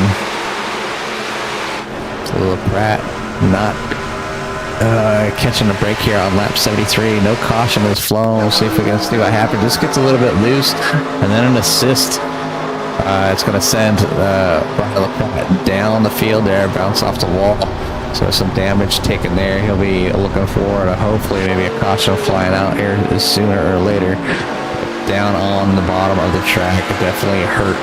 But the back up front with Conley and gang as they are battling, pushing each other around, looking to go 3 wide as they're coming up on some lap traffic here. You got the 55 up there, and a lot of times, when this happens, when they come up on lap traffic, these drivers are going so much faster than that single car. Hopefully they call it out, whether the slow driver is up there, Jason Ratliff, and you can see right here, he's got some damage done to that car. And it's really struggling to get around here, but trying to stay on that lead lap because you never know when to happen or what can happen. Maybe he has a fast repair still in his pocket. I just figured he'd go out there and run some laps, but he's getting very close to getting laps. So if we look on the backside, you can see the train coming, and it's just a matter of another corner or two before he slips away. Yeah, I just got word from Carl that his internet just bombed on us, but that's okay, as we got a good one here at Daytona in the 87, sponsored by CRN.com, Chevy Ford. But another battle here for the lead. As you can see, these drivers battling left and right, and now they got eyes on that lap car. So we'll see. Hopefully the lap car will stay down to the bottom as these drivers come around, and you can see him probably try to take that number 55 machine to the low side, and he does. So this is what a lot of drivers will do. They'll just get down, out of the way, let the lead pack go through, and maybe somehow be able to catch the last guy of the pack and get in that draft, and then hopefully catch a caution and get that lucky dog position. But battle up front with Jeff Byers going 2 by 2 down the tri-oval area, and give that lap there to Talon Smith, followed by Robert DeJersey there on the outside. So great battling back and forth up front. These drivers, no matter what lap it is, here they are on lap 77 of 160, racing like there's 10 to go. But we definitely do not have 10 to go. We have almost 80 to go now. We're closing in on lap 8 or on lap 77, so 3 more laps. So it'll get us to the halfway mark. Let's see where we can see more battling back here. We know they're battling side by side up front, but they're doing the same thing back here in the second group, side by side. The 0-1 of Michael Ziegler and Zach Mayhew. 2 distinct packs right now, being separated by 5 seconds, which is quite a ways. But now the urgency to maybe start getting up there, back up to that initial pack is probably starting to set in once the gap starts getting to a certain extent, because you don't want to get too far back, because then there's no way that you're going to catch that other pack. So it might come down to some pit strategy. There's got John Nobinger, our admin that's down on the track keeping things going, joined us up there in the booth. It's been an interesting one here, John, as these drivers have been battling back and forth, almost like I said, almost like 10 laps to go. Yeah, it's definitely, Socorro had some internet issues, figured wouldn't leave you up here all by your lonesome, but well, I appreciate that. It does get challenging when you're up here by yourself. I always tell a lot of leagues that they come to us and trying to set down dates and stuff like that, and I just always tell them, like, I don't do solo broadcasts. I guess not that I can't. I feel that there's better banter when you can go back and forth with somebody up here. It makes things a little more interesting for the fans out there to listen to, and they do it in NASCAR, and they do it, in football and a lot of other sports. So we just carry on the tradition here and just hang out with some good friends or people that will have the same common interests as we're going 3 wide for P number 2. That pink car of Talon Smith backs out, now follows the P number 4 as Jeff Byers working his way back forward. As I seen somebody go off the grass there, the number 16 of Josh, high speed mowing, trying to hang on. Definitely able to get back on track. Loses that initial pack draft, so now he's going to have to get that thing, hurry it up, back up the speed as the second pack is coming up. So no damage there on the 16. Just got down there. Maybe he's got some damage as he's slowing down here. Coming down in the pit solo, so not... Ooh, bam, bam. Bad entry for the number 16. Is very hard. These brakes, for lack of better words, suck. For coming down in the pit lane at the speeds that these drivers are going. But 16 of Joshua. About to see some green flag stops out of the leaders here, so I'm wondering if someone's tires there and had hung it up. Yeah, you see Sean Connolly looking down the apron, hits the apron, trying to see who's going to go with him, but the 86 getting another good run. You see how much space they're giving themselves. There they come, all fanned out. That's what I was talking about. When they nail this thing, it looks pretty. So you got the leaders coming in the pits right now. I'll go ahead and bring up the tower. You can see who's coming in. Got Jeff Byers, Ben Stevens, Sean Connolly missing his pit stall. That could cost him. Robert DeJersey, Talon Smith, James Connolly, Charles Albert all in. Robert DeJersey's in. Also missed his pit stop. So those split seconds, only maybe 1 second mess ups can cost you a position or the draft on track. So right now things are going the way they need to. 4 green flag stops as Grady Gherkin will assume the lead with Brett Guzik, followed by Dawson Guzik. Looks like we got a couple black flags, one for Robert there. I'm guessing maybe a speeding. Yeah, probably speeding in the entry. So Yeah, you have to get these cars slow down in time, or you'll get that black flag, and you're gonna have to go around and serve it. I think it's a 40-second hold, so it's a pretty intense penalty for speeding down the pits. It's better to have a slower, smooth entry than a radical, too fast entry, as you will get punished. So you gotta get the Dylan walk-off McDonald on about that. He's never going to spring in the pits, ever. Yeah. He's had plenty, as the Gusick brothers are now down into the pits here. Oh. Hopefully they were able to nail that without getting any kind of speeding penalty. That's going to leave Grady Gherkin kind of out front all by himself. But still, you know, if he was in that draft, he could have saved an extra lap or two of gas, John. So right now, he's got some other drivers that are going to need to come in here soon, but it looks like 30 of... see, Jeff Byers and Tyler Bramble, am I showing? No, not a lap down. Nobody's a lap down yet. But yeah. I'm hearing somebody getting into the wall, but I don't... Yeah, I'm looking at the Skittles on the track map. I'm not seeing anything going on except down pit and down the pit lane there. But the 46 of Grady Gherkin going to come in as the field goes by. So this could be a tough one there for the 46 if he's coming in solo, and it looks like he is. Joe Sullivan now out front, followed by a big Duke Sim Racing. As Carl is able to fight the internet gremlins, battle through the fog, claw back in here as green flag stops have happened here at lap 84. As Carl continues to connect here, I'm sure he's getting everything fired back up. We are 2 wide back here for P numbers 3 and 4. Back in the field, a little bit of bobbing and weaving, but these drivers have figured these cars out here, making their way through the fog and getting some pit stops done here underneath green. Got Mac Brown, Brian LaPratt, and Kevin Martin in so far right now. Still some drivers out there that will need to pit, and you know, this isn't time right now. If they have people a lap down, I'm not showing anybody a lap down yet. So you got someone who's not pitted yet. Hold on a sec. Let me put, there you go, gap. That'll show. So Tyler Bramble being the first of the drivers a lap down. So this big competition right now, right, you know, to basically not be, Tyler Bramble.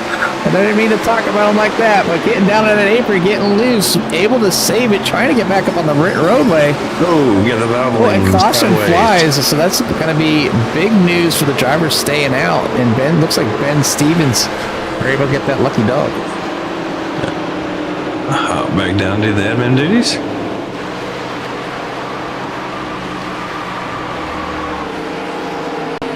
So we're going to go ahead and see what happened here. Oh, we're going to find out. So I see Tyler. No. Yellow. Is it for Tyler? Oh, right there. The 04. Oh, where's he at? 04. And the 26. You see there, right there in front of the 39 cars going around, the 26 and the 04 of Gusick. 87 trying to, didn't look like he checked up too much. Ended up getting touched a little bit. So big break for some of the drivers who elected to stay out here on lap 87. So now a lot of these drivers will obviously they will stay out because Joe Sullivan and gang will need to they'll probably take this opportunity to come in and get fuel. Everybody that's been in for fuel and tires is going to have to get the wave around. So it's going to be interesting. This always mixes things up, but a good break there by some of these drivers. Like I said, Tyler Bramble and gang will all probably stay out because they're a lap down. We'll get back on the lead lap. You can see the board lighten up there on the left side of your screen with the pit. I don't mean to do that up there. Double information up there. James Ledford, Jeff Byers, Grady Gergen, all these guys coming down in the pits. We will see how everything kind of pans out here. But that's going to put, I think, looks like Mike Ziegler in the 01 right now. It's the lead car, I think. Everything's got to get caught up. I will just say that. Everything's got to get caught up. Carl's missing it. Everybody's missing it.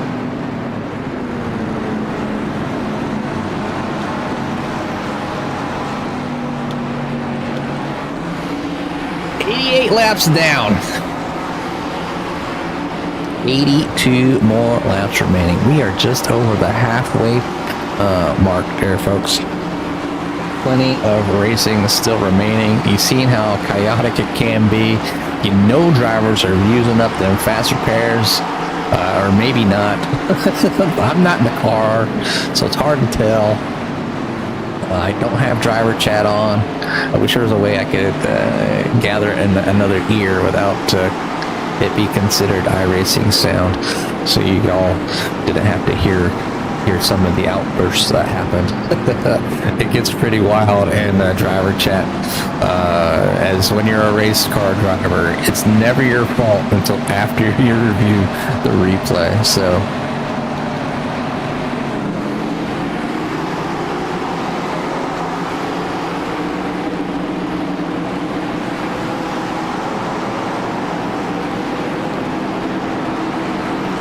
As we're past the halfway mark, is there anybody out there that's your favorite driver that you think you might see up front on the podium? Who's going to come talk to us tonight?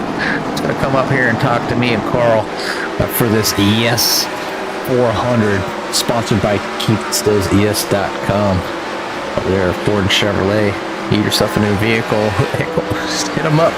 As you heard Jeff talking earlier, is they can deliver anywhere. So that's a good thing about today's society. And, you know, a lot of times when you're looking for a vehicle, if you want something specific, you really can go out there and look for it and get it delivered to your doorstep. So plenty of options out there, I'm sure, by some of those dealerships.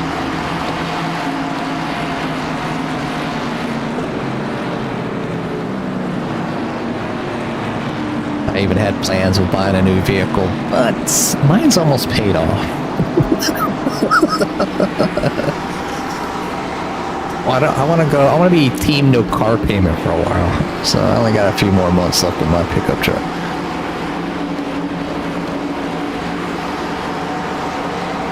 Check in on Carl here as he messaged me.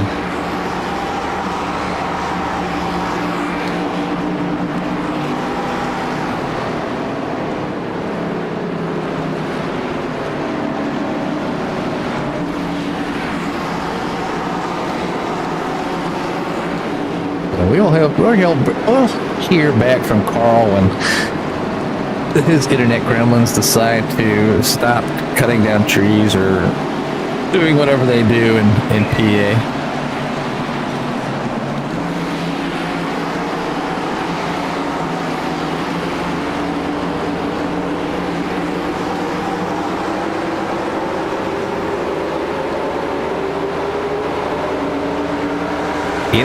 You know, Jimmy Crackborn, they're out there, and if you know about them, sometimes you can play that to your advantage. There's plenty of races we've had with those types of individuals, and they can get left out to dry. But right now, not looking too bad.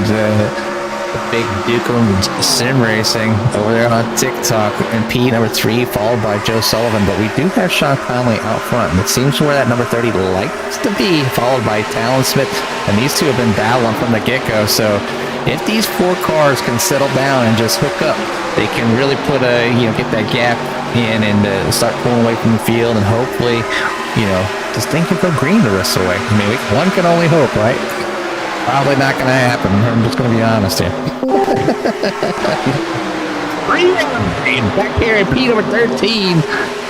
55 finally has a front nose on it, but 04, one of the Guzik brothers, takes the lead of this pack. All there by the number 26 of Tony Ratliff.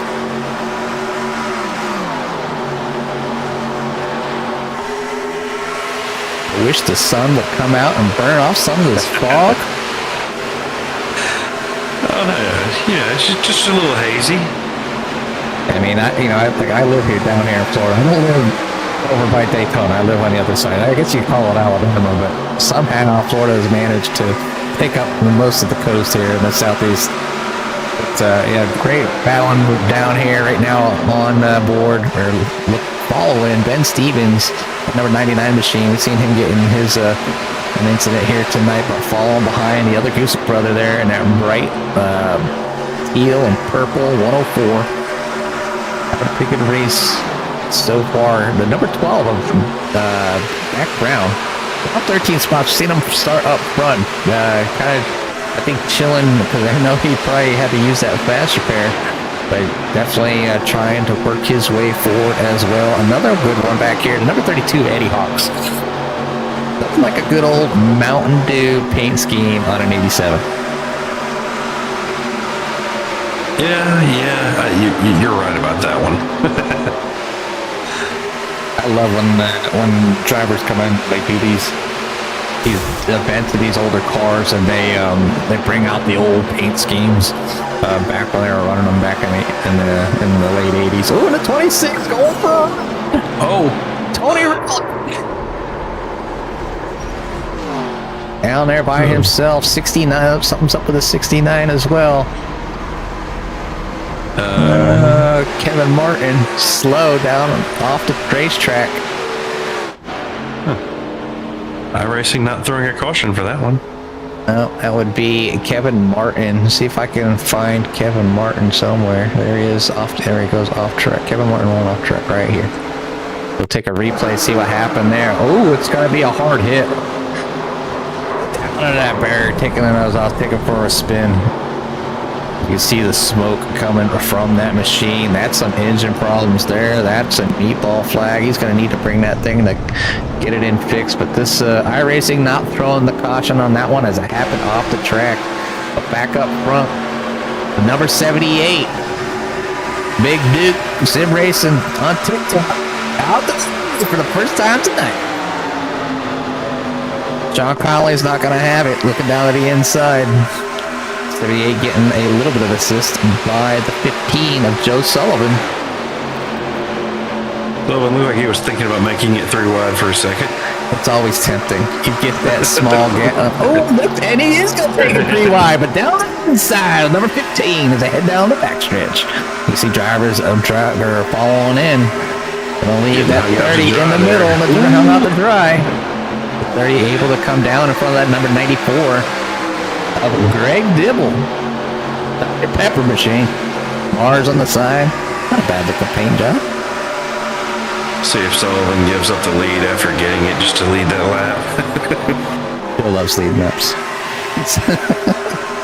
Joe is a big fan of CRN. He puts together the CRN special event that we just had. So Joe is a big part of this one as well, working with Jeff to make this happen here with the sponsors. But yeah, looking down to that bottom side, but getting hung out to dry. He's able to get back up in front of Sean Conley. Take that momentum away from that number 30. That was Kevin Martin off pace there. The number 78 of James Ledford now showing his presence up front. And that 48 Goodwrench machine. There's always one on the pack. There's always somebody out there that gives a shout out for the Earnhardt family. Mm-hmm. Jeff What's Byers. NASCAR? Oh yeah. Oh, these boys are racing up here, and they got a gap. They got a 4.5 second gap in front of the second group. And I'm sure if the second group knew what they were doing up here, they'd be like, "Get them, boys." They are dancing back and forth, 2 wide, 78 getting on apron, 94 tagging the wall just a little bit. That's going to take away some of his momentum. Going to give that inside line there to Jeff Byers. You got the second pack back here. See the Gusick brothers they're all racing around a little bit as well. Yeah. So back here, and we'll go back to the second group back here with, I think with Tyler, is it Tyler Bramble? Tyler Bramble, Brett Guzik, Ben Stevens. There's a few drivers in front of them as well, so all these drivers kind of not as racy, except back here, I think that's John Williams Sr. Big old fat number, yes, on the bumpers of that machine.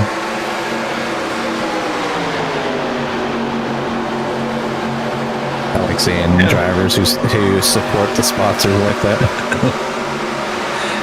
Yeah, it looks like these guys back here in that second group may have realized how the leaders are running away from them and look like they're tightening out up a little bit. Yeah, they kind of tighten things up there just a little bit and make things work here. But yeah, this is the lead group here, led by James Conley, Talon Smith, Big Luke Sim Racing, James Ledford, Joe Sullivan, Jeff Byers, Grady Gherkin in that pack as well. George Dibble, Michael Walker. Haven't talked about him too much there in that number 22, showing his presence down here up front. And Zach Mayhew, excuse me, at number 12. And then Mike Ziegler in the 01.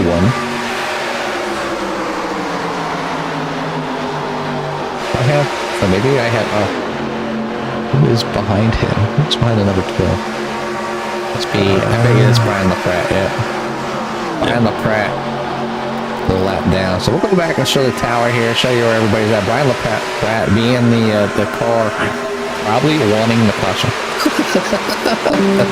Wanting the caution, wanting to get up there, wanting to get back on the lead lap. Give me the lucky dog. I have 60 laps going. Right now we're at lap 100. 100 laps about to be completed in the books. Right now it is James. Yep, James Conley by Talon Smith, pushing that Pontiac up front. Not sure who keeps joining and leaving. maybe it's just it's John bouncing back and forth. Yeah, I think it is. I was called down in the waiting room. Yeah, I was saying, didn't hear anything from him. Yeah, Carl down in the waiting room, probably just hoping the internet comes back on.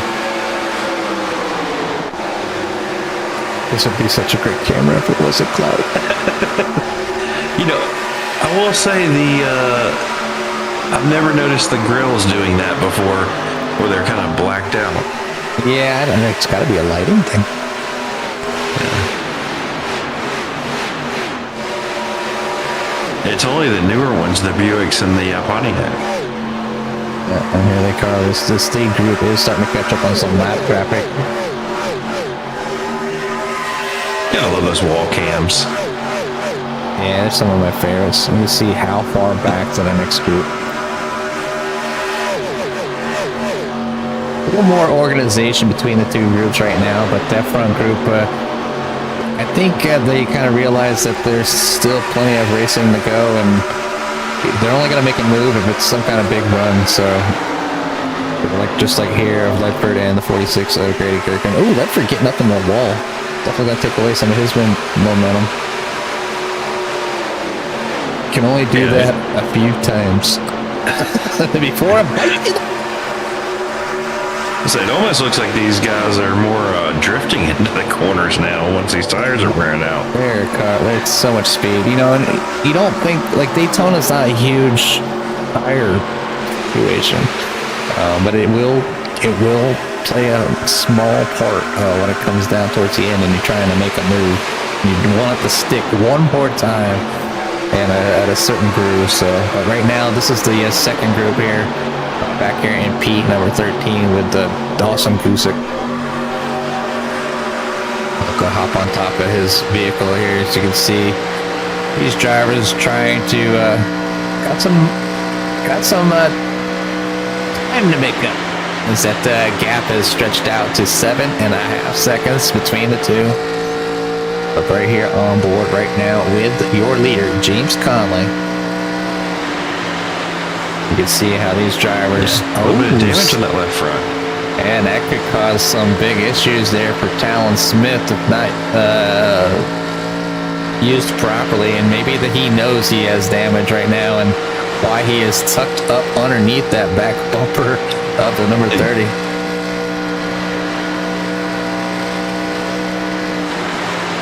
Maybe a push gone wrong. It could have been the push. It could have been net code tap. You never know with some of these cars. Go with Joe Sullivan on the front there. He's got a couple people trying to catch up there. Be Zach Mayhew, George Dibble, Michael Walker, and Ziegler. You can hear there on board with the 15 down in the cockpit, getting Joe's point of view. They work I their think way. Joe's perfectly happy sitting right there. No, I would be, especially with 54 laps to go. Because you know they probably have at least one more pit stop.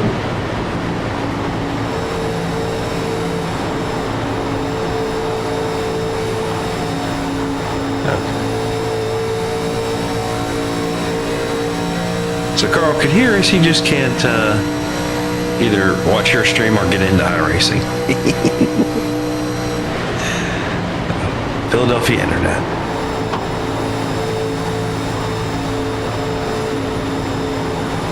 Looking back here.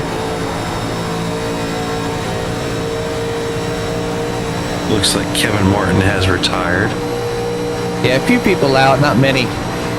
As we are riding along right now, as this lead group continues to stretch their legs just a little bit. They do have a little over 7-second lead here over the second group. I think this is by far one of the longest green flag runs we've had so far, and these drivers are starting to taste it.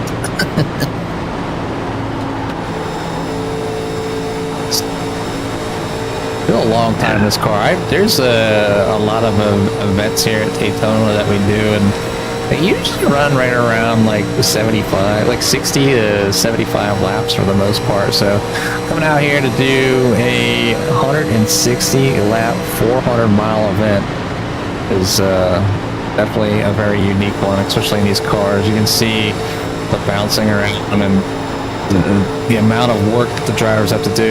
We talked to Grady Gherkin earlier, and he was talking about how he turned down the force feedback in his wheel just a little bit, just to kind of make it a little easier on yourself, because you're out here for a couple hours and that really can get to you. And you see Joe maybe entering the corner just a little bit too hot, open up that gas, give himself some space.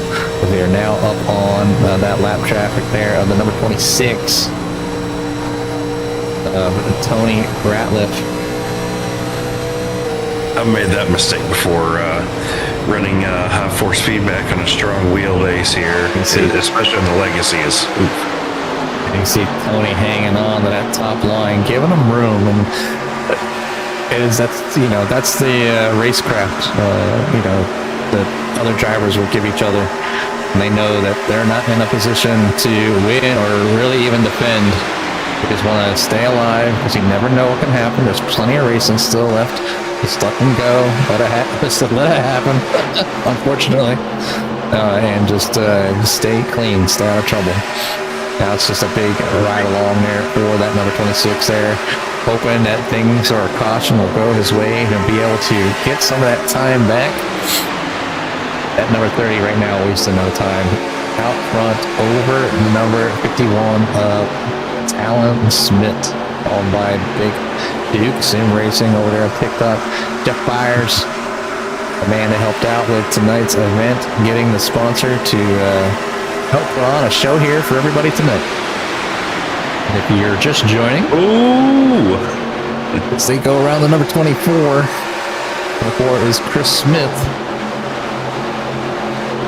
Trying to stay down. Chris is having to wheel that car with a little bit of damage on it.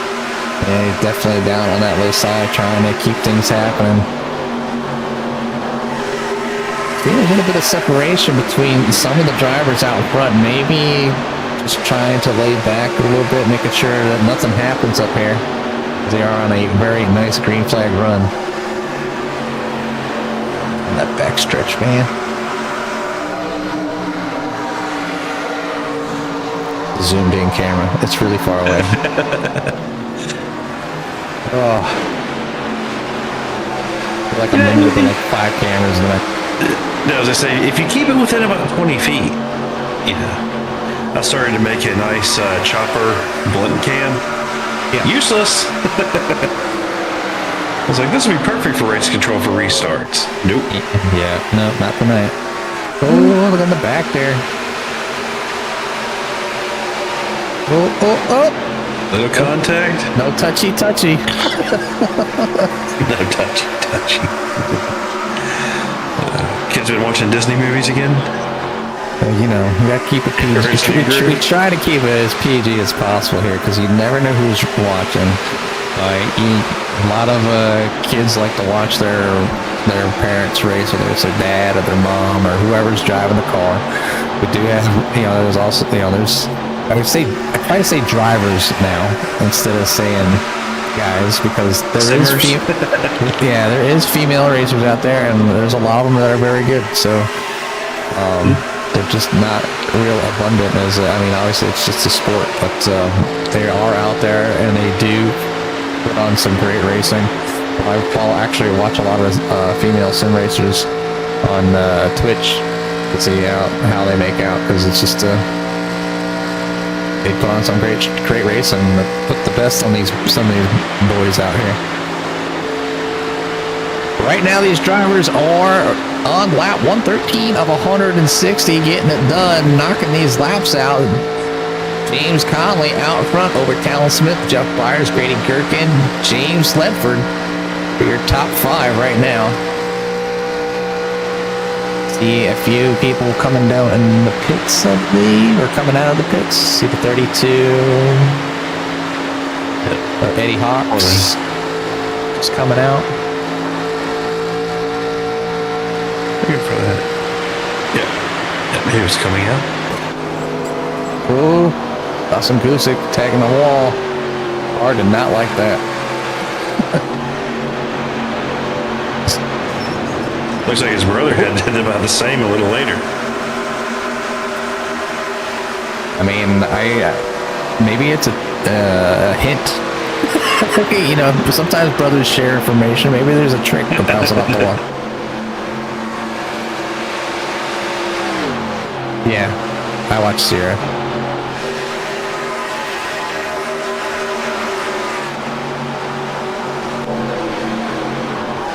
There's plenty of people out there that provide great entertainment to the iRacing community. And they're a lot of fun to drive and entertaining. I find myself watching Twitch and people playing games that I enjoy playing or used to like playing more for entertainment than TV these days. Yeah, definitely have a few that I do that with. Or games that I'm not good at, so I'll watch somebody better than me to enjoy it. I'm gonna date myself just a little bit, but I was watching somebody yesterday play EverQuest. And I was kind of joking, I was just kind of giggling because of how much time I actually put in that game way back then. Yeah, I actually saw someone the other day post a video series of doing a championship in the original NASCAR racing. Oh, wow. I was like, did it have force feedback? Maybe the small dents make it aerodynamic. Like pimples on a golf ball. Maybe. I don't know. I know supposedly I've been told there's still some code from that game in iRacing. Oh, really? Papyrus turned into iRacing, so. That it has. And we have a good one here tonight so far, and we are on one heck of a green flag run. Some of these leaders really trying to stretch their legs. And now you have to think of some of the other drivers back, a little bit farther back. What's going through their mind as they still have 43 laps to the end of this thing? Is it a fuel thing? When do you come in? You see Brian LaPratt coming down. I think he's coming down and Really? Somebody hit the wall. Yeah, Brian LaPratt jumps Bramble. down the pits. I don't see anything on Bramble. Pratt not having an easy time here tonight, that's for sure. He jumped with a toe. Ooh, yeah, Bramble caught the back wall and then had the, what was that? Looks like the 8 car got into the back of him. It looks like they kept it going. Yeah, so this is the group right here that needs to tighten it up a little bit. Make that march forward.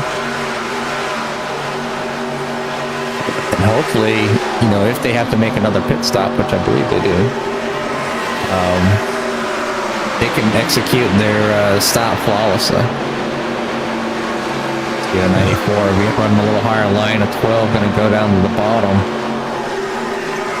We fall back in the single file line. Yeah, there we go. Close it up, boys. There you go. All each other, like, hold hands. Yeah, it looks like Sullivan may have lost the draft of that front pack there. And Joe Sullivan kind of out of reach right now from that front pack as he is back by 1.3 seconds. So yeah, he's definitely out of that draft. So he's going to need Big Duke Sim Racing on number 78 to close in the gap. But right now the 12, it's the 12 on track. The actual 13 here on my scoreboard. That's how hard it is to find these guys sometimes. Zach Mayhew. Ooh, somebody hitting that. Who was that? Was that? Who was that?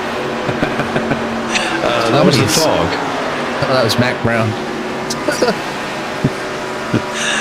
You I put don't on know. the camera, it's just like, I think I see a silhouette of a car there.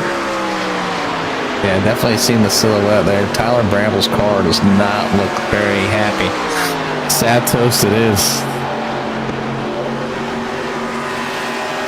Yeah, you're missing a good one, Barry.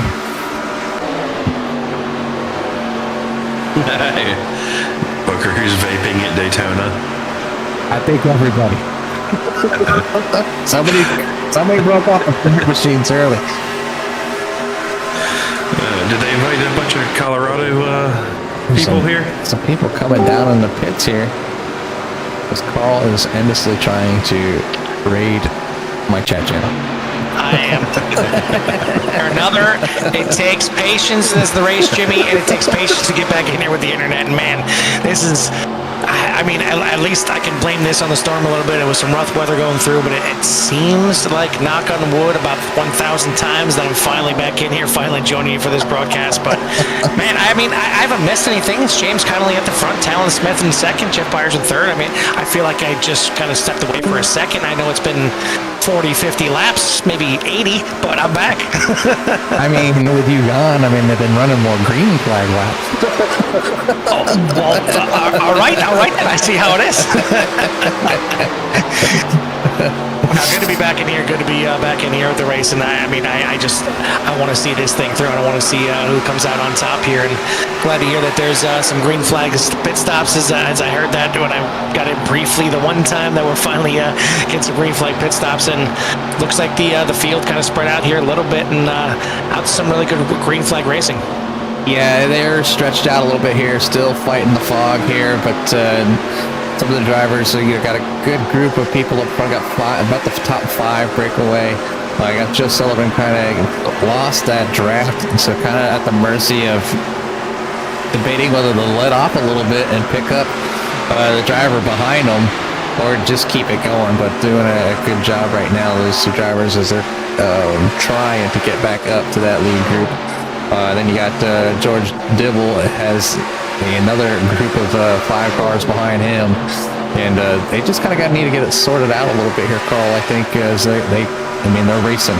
So this is back here in Pete, number 8, 9, 10, 11, and 12, as they're battling back and forth, and they're really going to need to kind of buckle down and think about maybe when to get moving forward. As now the front pack is out there about say over 5 seconds.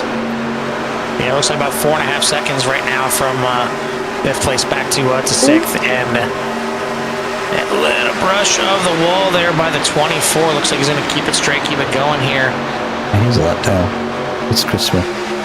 But yeah, that could have been rough there for the guys that are running right alongside of him. But yeah, nice little pull away from the guys up at the front. It's James Connolly, Talon Smith, Jeff Byers, Grady Gherkin, James Ledford, your top 5.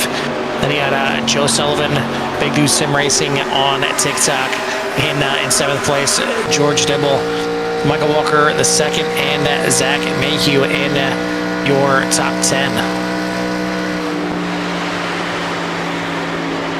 I'm wondering if these drivers are just drafting James Conley and the pit before everybody else, and they just leave him out in the dry. Well, I mean, you seen anytime James Connolly was not in the lead, he was not happy, and he did everything he could to get back in the lead. At least from when I was in here last time, that's what was happening. It seems like it's a little bit the same here. Talon Smith has been up at the front, but looks like we will have a caution here, and I apologize to everyone for me coming back in here and bringing a caution, but that's going to group everybody back up together here. Yeah, that's all that big lead that they work so hard to get back together. Definitely is gone the wayside, so that is now gone and it's going to group these up, but it looks like it's back here with the number 24 of Chris Smith. We seen him scrape the wall earlier. Just going to go ahead and rewind it because iRacing was not, there's a few people involved.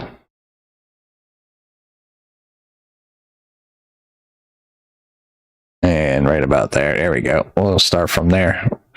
You can see the 24 getting into the corner here, and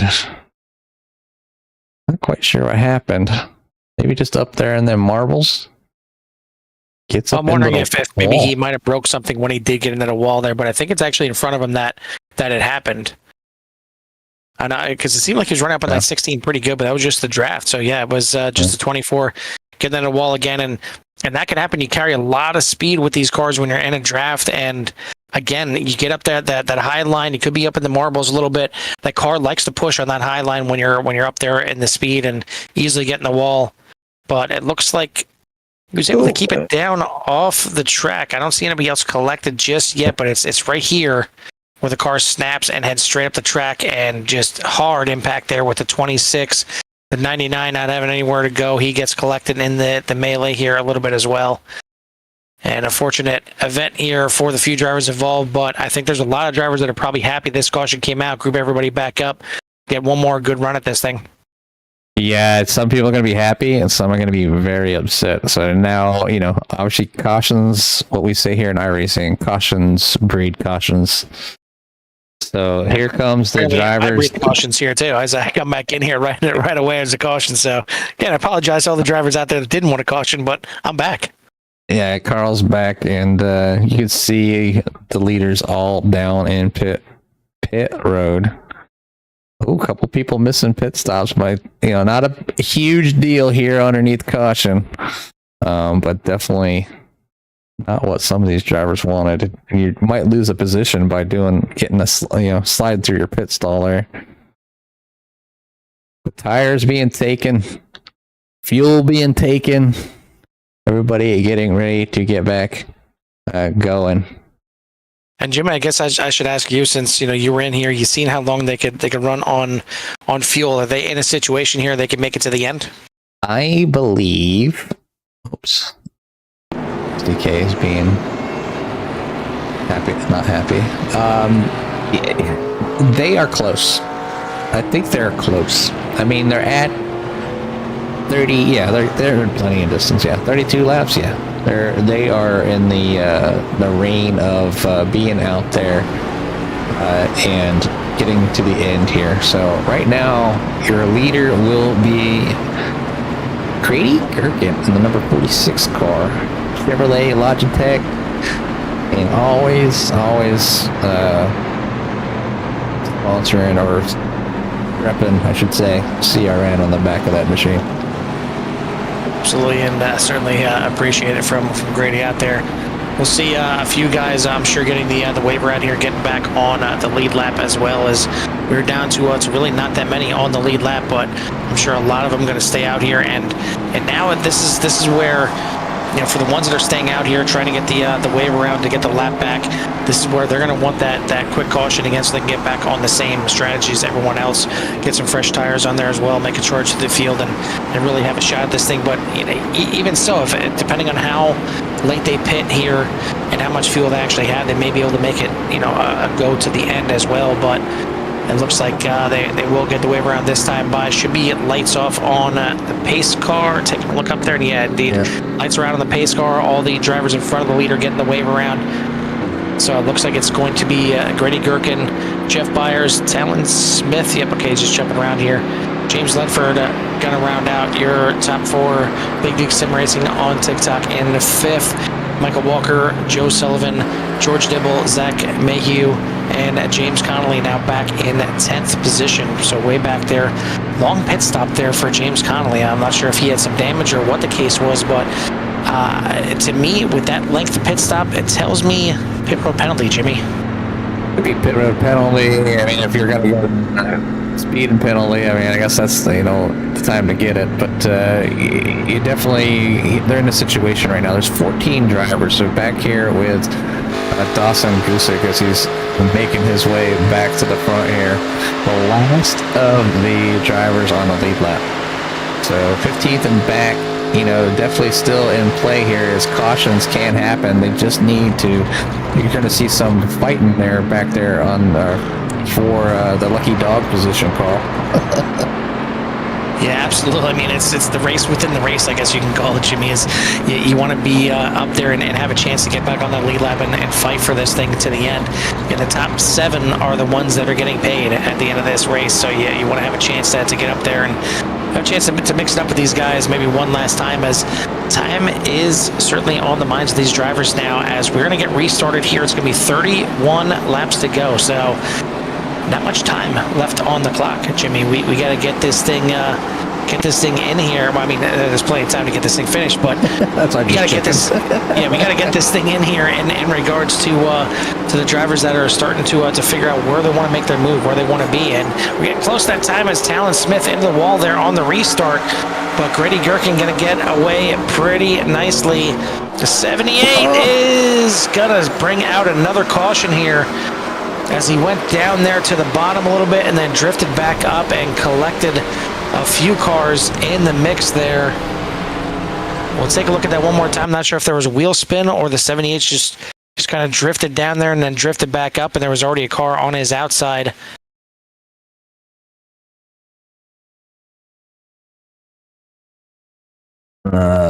Play.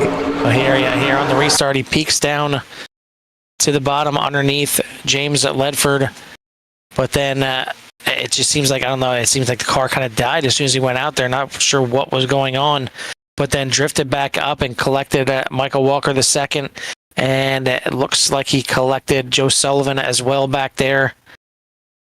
Trying to see if anybody else got involved. Guys sneaking through there. It's like the 12 sneaking through. Oh, yeah, right there. Big impact. I thought I'd seen one more incident back there. Hard impact back there. Not sure who was involved. The Budweiser car in the back. Yeah. Hard impact right there. But, I mean, it's getting to that time where how many fast repairs do you have left? There's been a few incidents, and certainly a couple guys involved in a couple of those incidents. Going to be coming down to the line here in regards to who can have a car to finish this thing out. I mean, you need to be aerodynamic, and I mean, you want to be light, Jimmy, but not because you're missing fenders. Yeah, you don't want to be missing fenders. I mean, that's definitely not the look that the number 78 wants here at the end of the race with 29 laps remaining. There's obviously they got time to get in here and get some repairs. So hopefully the 78 has that fast repair and is able to work their way back. They were on the lead lap, so he does get that they give me, I guess. So at least he's able to drive it back around the track, some major damage on the 78. So tough break there. You got Joe Sullivan, and it looks like he's got some left front damage as well. So he's going to bring the 15 in there, and hopefully no fast repair for the 15. Probably just in and see how much damage he can get repaired there before the end. So We'll go ahead and just look at the front. Yeah, see front heavy, not too bad. I guess I've seen worse, but definitely not what Joe wants here at the end of the race. But back up front right now, Carl, you do have Grady Gherkin in the number 46, followed by Jeff Byers in the 45. Talon Smith is in P number 3. James Linford able to work his way around and sitting in 4th. George Dibble and Zach Mayhew in P6. James Conley has made his way through that melee up there in P in number 7. Ben Stevens back there in 8th. Brett Guzik's in 9th. Dawson Guzik's in 10th. And let's see who else is on the lead lap. So you got Robert DeJersey, Mac Brown, Michael Walker. Yeah, Big Duke Sim Racing on TikTok is still in the lead lap, along with Mike Ziegler and Joe Sullivan, who's in the pits currently, but not a lap down yet. Then you got Tyler Bramble sitting there 1 lap down. So will Tyler be able to work his way back to the lead lap? And you see he's got some pretty heavy damage on that machine after being involved in an earlier incident. Yeah, if you remember on that last caution right there, we said about those guys that were 1 lap down, they won that quick caution. They get exactly what they wanted. You look at the both the Guziks back there in the back half of the top 10, they were a lap down, took the wave around, and now all of a sudden they're right back in the mix of things, and with a chance here, got the got the cars back on the lead lap, which is the biggest thing. We'll see anybody with some fake outs there maybe for coming to pit road, but should be getting the 1 to go this time by. We'll get this thing back green, and we are going to have. So again, okay, the lights do go off. I was going to say maybe we're going for 1 more pace lap, but now lights are out here, and it's going to be 37 laps to go. Or actually, sorry, 27 laps to go. We're inside 30 at this point, and again, still not quite go time just yet. You figure. You start planning on it, you start thinking about it, lap 20, you start slowly executing the plan around 10 to go. But then once you get to 5 to go, you need to be in the right spot at the right time, because, I mean, your final moves could still happen on that final lap. I mean, you can wait, and we've seen guys, as far back as 10, 11, 12 make their way all the way up on that last lap. And, of course, these guys up at the front, don't want to just throw money away, and they, you're still getting money if you're getting 2nd, 3rd, 4th, 5th, but you want that win. You want that coveted win here in the YES 400, and it's going to get scrappy, and you never know. Those guys that have a little bit of damage on their cars and are kind of limping around there and not up to speed, they may just have to make it through the melee at the end of this race and never know where they finish. I've seen some pretty big melees at Daytona going into turns 3 and exiting 4, so it's going to be an interesting one here. Now, it's not like Talladega where the start finish line is like almost the entry at turn 1. So you do get some very, very unique finishes at Dega, but Daytona does the same thing. But being here on the older track with the 87s, the drivers have to control the cars. You're going to start seeing drivers probably start defending a little bit harder, trying to keep their position or put themselves in a position where, they can make that run at the end for the final lap. And yeah, you're right, Carl. Somebody can go from 10th to 1st on the last lap and, bring themselves home a win here tonight for the YES 400. Obviously sponsored by KeithSaysYes.com for Chevrolet. But the pace car's in, and we're going to get back under green. And Grady Gherkin gets a nice start there, but Talon Smith not waiting around at all. Going to go down the low side and see if he can pull in behind Grady Gherkin, as Grady Gherkin will drop down to that inside to take that runaway. Full course caution out again. This is the 3rd time, at least, that I can remember that we've had a caution right on the restart. So these guys having some trouble getting this thing back underway here. We'll take a look back and see what brought this one out. Trying to look at it on my end, too. Looks like maybe Chris Smith involved in this one. You see the 24 already sideways, and that's not the way to get into pit lane. I'm sure that's not what he was intended here, but he wasn't even the start of this thing. He just locked it up. It was in front of him that caused this caution. Possibly up there. Oh, yeah. Impact right there. Oh, yeah, the 32. 22 and the 32. 86 trying to avoid all this. And just for a how miss. hard of an impact that was, it makes it seem like to me there was a big checkup or a mix shift there by the 32. Try and take a look and see if we can see that again from Eddie Hawks and see what happened here on the restart, if it was a checkup, a missed shift, or what the case was. But maybe a little concertina, the action there is the field getting the restart there, and you see the 32 hanging back a little bit, and then all of a sudden everything just kind of bottlenecks right in front of him, and 22 wasn't ready for that much of a checkup and checks into the back of the 32, causing a bit of a wreck back in the back here. It's going to give some time for those that were in the back, like Joe Sullivan, to come in there and maybe get some more repairs done. But we are under caution here again, and starting to get a little later here in the race, as we're going to be less than 25 to go here on the restart. But it is Grady Gherkin out front, Talon Smith, Jeff Byers, James Ledford, and George Dibble, your top 5. The anxiety is starting to set in for these drivers, where they need to get to the front. It's starting. It's getting the go time. Well, it's a situation, Jimmy, where we talked about 30, 20, 10 laps to go. That all kind of goes out the window when you have these races here that have a lot of cautions. That you can basically take all those numbers and cut them in half. I mean, you can't wait to 10 laps to go. You can't wait till 5 to go. You may not be able to wait until that last lap to be in the right spot. It may be a situation where you need to be up front in case this thing ends up going to green, white checkers, or God forbid, ends under caution. You need to be up at that front at the right spot at the right time. So, I mean, 25 to go at this point right now. You got to be thinking, could this thing end up getting some more cautions here? Do I need to make a move right now? Yeah, and that's where they could bring out, more cautions.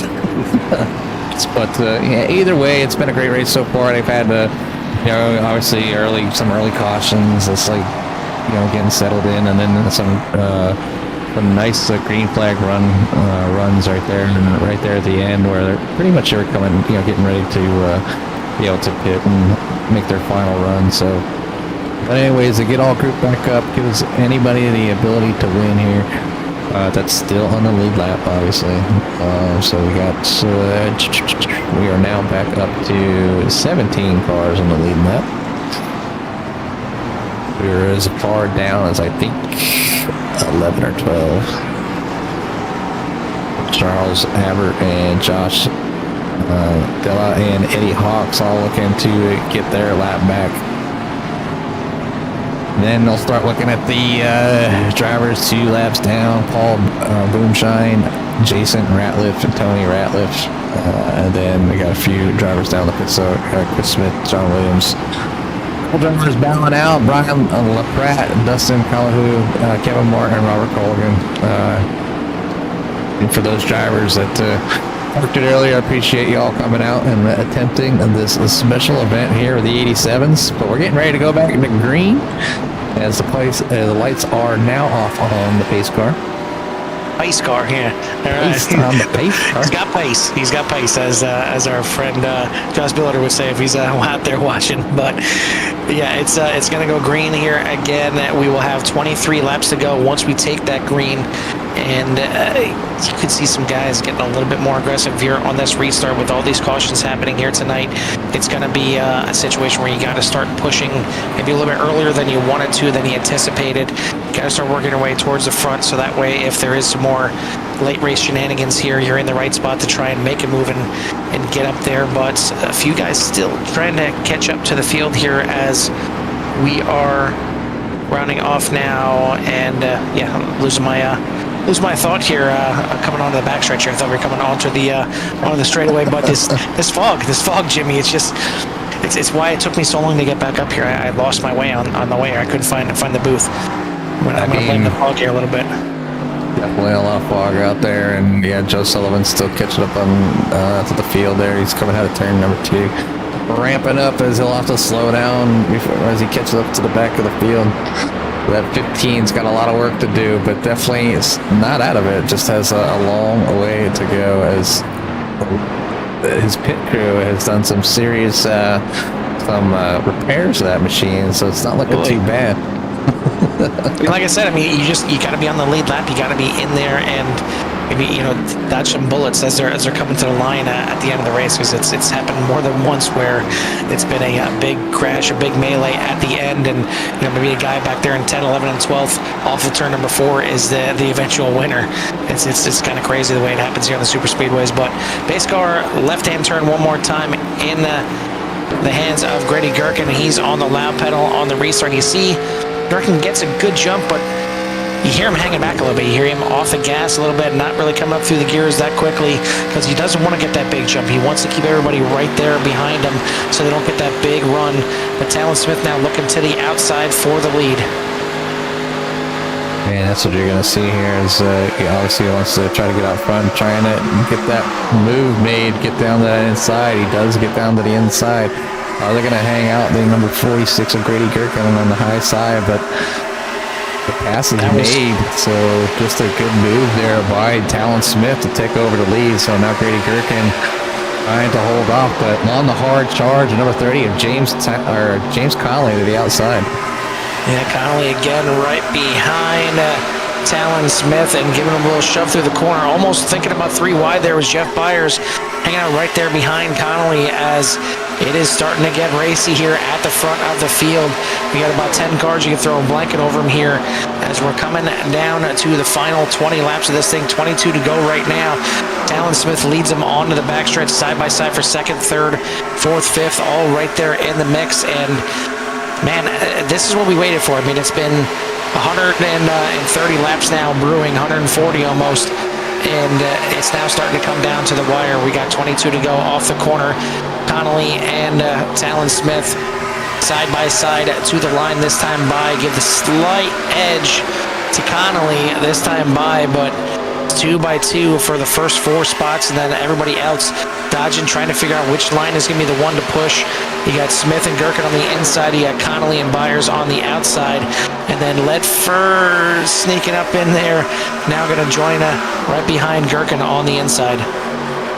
Yeah, it's going to be like this the rest of the way, I think, with the 21 laps remaining. These drivers are going to fight tooth and nail to find out who can finish the start, cross the start. Can't speak. Easy for you to say. Trying to fight to see who will go across the start and finish line first.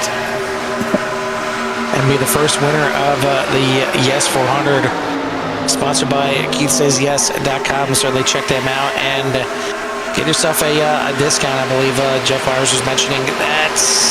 It was very close. That you get a $1,000 discount for going over there and checking them out. So worth your while if you're in the market for a new vehicle.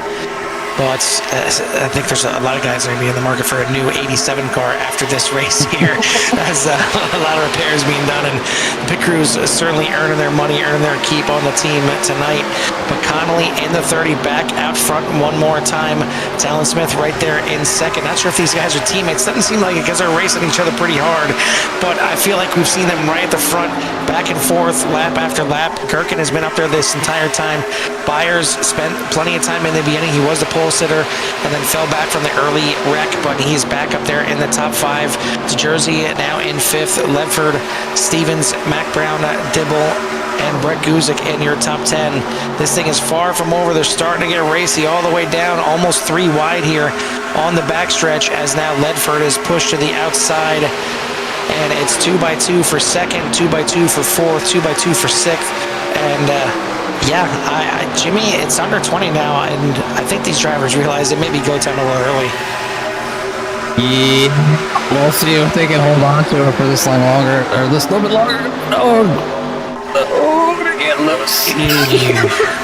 Grady Gherkin with the mover going to the inside. Gonna make it stick, take the lead here on lap 18. Just because we're not in the car doesn't mean we're not clenching and we're not breathing hard and we're not holding our chest because our hearts are pounding out of it.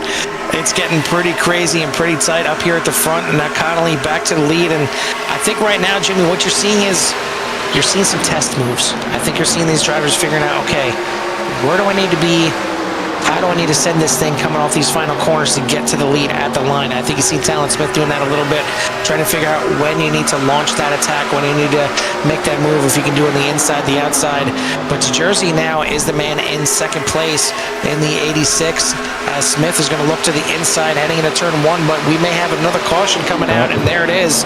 Looks like Jason Ratliff, Zach Mayhew might have brought this one out.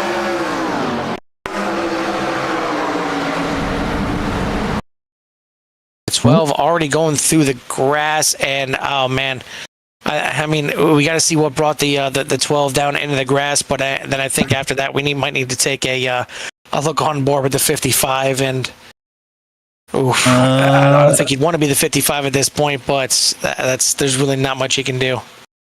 Yeah, I'm just gonna back it up from here. It looks like it's getting ugly, but yeah, it looks like up in front. 12, and not sure who that was that got into him. Maybe Eddie, I think it was Eddie. It was the 104 of Guzik. Mm-hmm. Getting involved in that one, and see the 12 just could not lock it up. He has the tires locked up there on the bottom on the grass, and the car just turned sideways. And yeah, that's not nice. That does not feel nice. And that situation there, where you hope the driver that's the 55 there, Jason Ratliff, doesn't have a direct drive, because that's a hard enough impact where if the wheel jerks the wrong way and you're not ready for it, you can literally break fingers doing this little sport here of iRacing. And we've heard it and seen it before, where, broken fingers, broken wrists because of the wheel, acting like it would in an actual car. I mean, there's a reason why you see guys that are about to get involved in a high-speed incident, or whatever the case is, once they get involved in a wreck, they let go of the wheel and they put their hands on their chest and keep their hands as far away from the wheel as possible, because it is directly linked to the tire. So if they're ripping left and right, that's what the wheel is going to do, and if your hands are on it, that's what your hands are going to do. But these drivers ripping left into pit lane, Jimmy, 16 laps to go. Do we have some strategy being played here with fuel? Is it tires? Is it Connolly missing his pit stall, sliding through a little bit? Grady Gherkin staying out, but the majority of your leaders on the lead lap are gonna come in for some tires here. 4 tires and fuel for just about everybody that came into the pits, but Gherkin deciding to stay out. We talked about the tires aren't a huge, there's not like a short track where they pay off big dividends, but it can give you that little bit of extra grip needed to get the run. But what this does to these leaders is it does put them back on the field, where now they're going to have to fight their way back up a little bit. And yeah, there's time to do it, but you have to do it safely and get back up to the front instead of being out front where that number 46 is already. So Well, actually, they won't, because, I mean, it looks like everybody on the lead lap came in there. So it looks like just Grady Gherkin is going to be ahead of them. The other ones that are still out there are some lap cars that were looking to try and get a lap back. But Grady Gherkin said, no, not this time. He stays out, and there's a lot of guys that are probably saying some choice words to that 46 right now for being the only car not to come in and not allowing them to get their lap back. So it is going to be Gherkin, the first one out of pit lane with those fresh tires. Is going to be Jeff Byers, Mac Brown, Michael Walker, and Talon Smith are going to make up your top 5. James Connolly falls back to 6th. DeJersey falls back to 7th. And then you got Brett Guzik, James Ledford, and Ben Stevens are going to make up your top 10 here for the restart, unless we see more pit stops here. But yeah, got very interesting there with a lot of guys coming down pit road. And I mean, at least probably maybe the last set of tires are going to see for the race here. 15 laps to go. I mean, I don't think Gherkin comes in this time and gets back on the same strategy. Now it looks like he is going to stay out.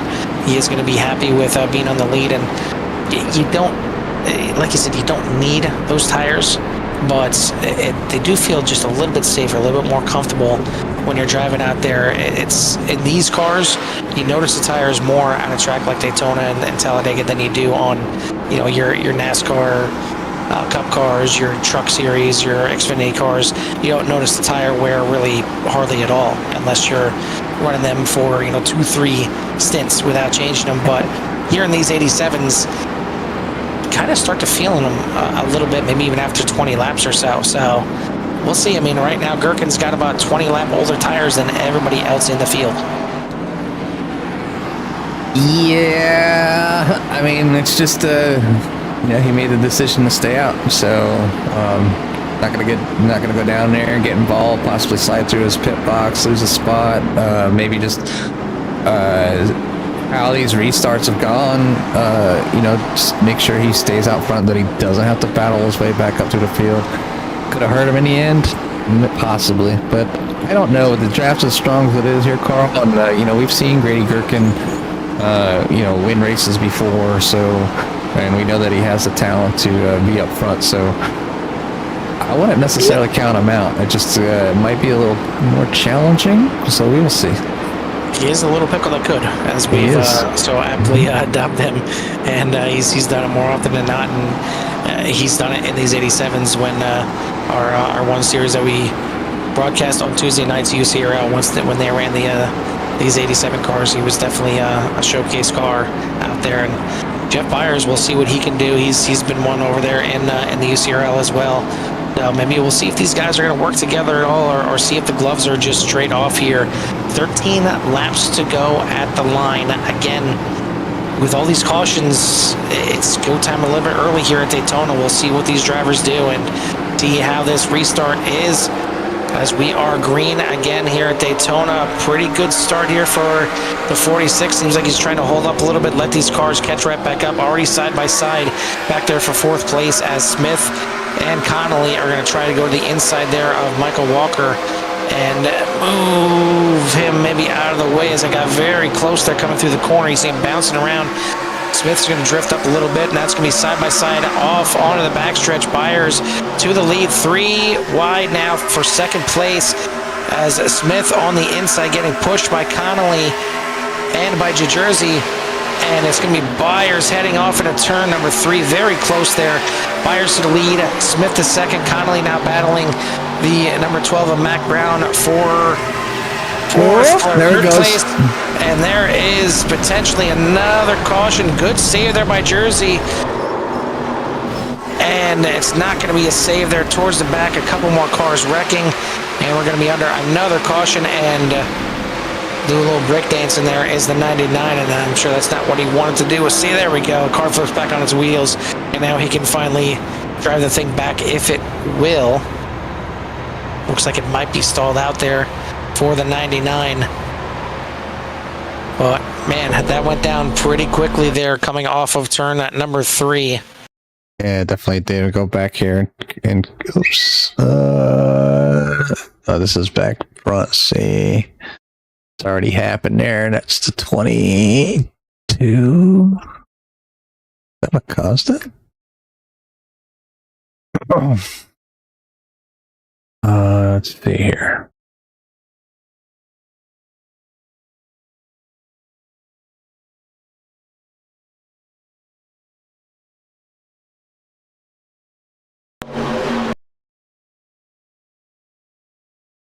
Was it the 86 there?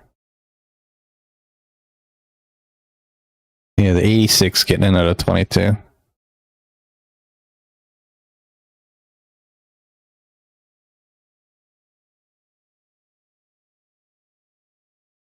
And that's going to bring us under 10 laps to go now. Once we get this thing under the restart, big, heavy damage there to Zach Mayhew. And I don't see that thing getting him past. It's missing a quarter of the car, Jimmy. It's not just a tire. That thing is really destroyed. Yeah. Most of the car was already. So not a surprise there. And unfortunate there for Zach Mayhew. But again, another caution here. It's going to be less than 10 laps to go here on the restart. Talon Smith, Jeff Byers, James Connolly, Mac Brown, and Grady Gherkin are top 5. Gherkin did get shuffled back there pretty quickly. It's still going to stay out there. Not going to take an entry into the pit lane and get some fresh tires. He's going to stay out there. Ledford, Rick Guzik, Dibble, DeJersey, and Bramble going to round out your top 10. And gotta say, I mean, obviously some big wrecked cars there in that little melee, but DeJersey had a ridiculous save to keep that car right back in this thing. He's still in the top 10.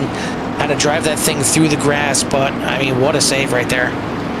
Yeah, it's a hit or miss sometimes, Carl, when you get down on that grass, whether you can keep control of it. And it's a lot of feathering the throttle and doing a lot of unnecessary wheel movements sometimes. But yeah, able to bring that 86 machine back out on the track, keep it going, and keep themselves in a position to fight for this thing here at the end. It's currently sitting there in P number 9, so looking good right now as this thing is winding down as we are getting down to it'll be under 10 laps to go this time by. So Talon Smith's out front right now with Jeff Byers, James Conley, Mac Brown, Grady Gherkin, James Ledford, Brett Kuzik, George Dibble, Robert DeJersey, and Tyler Bramble for your top 10. And if we look at our tower here, you can see we have 16 drivers on the lead lap. So P11 is Joe Sullivan, P12 Big Duke Sim Racing, Joshua Dillard there on P13, Dawson Kuzik and P14, and then Charles Abbott and Michael Ziegler. And he's missing a front end, but he's still on the lead lap. Yeah, that thing is definitely a little worse for wear.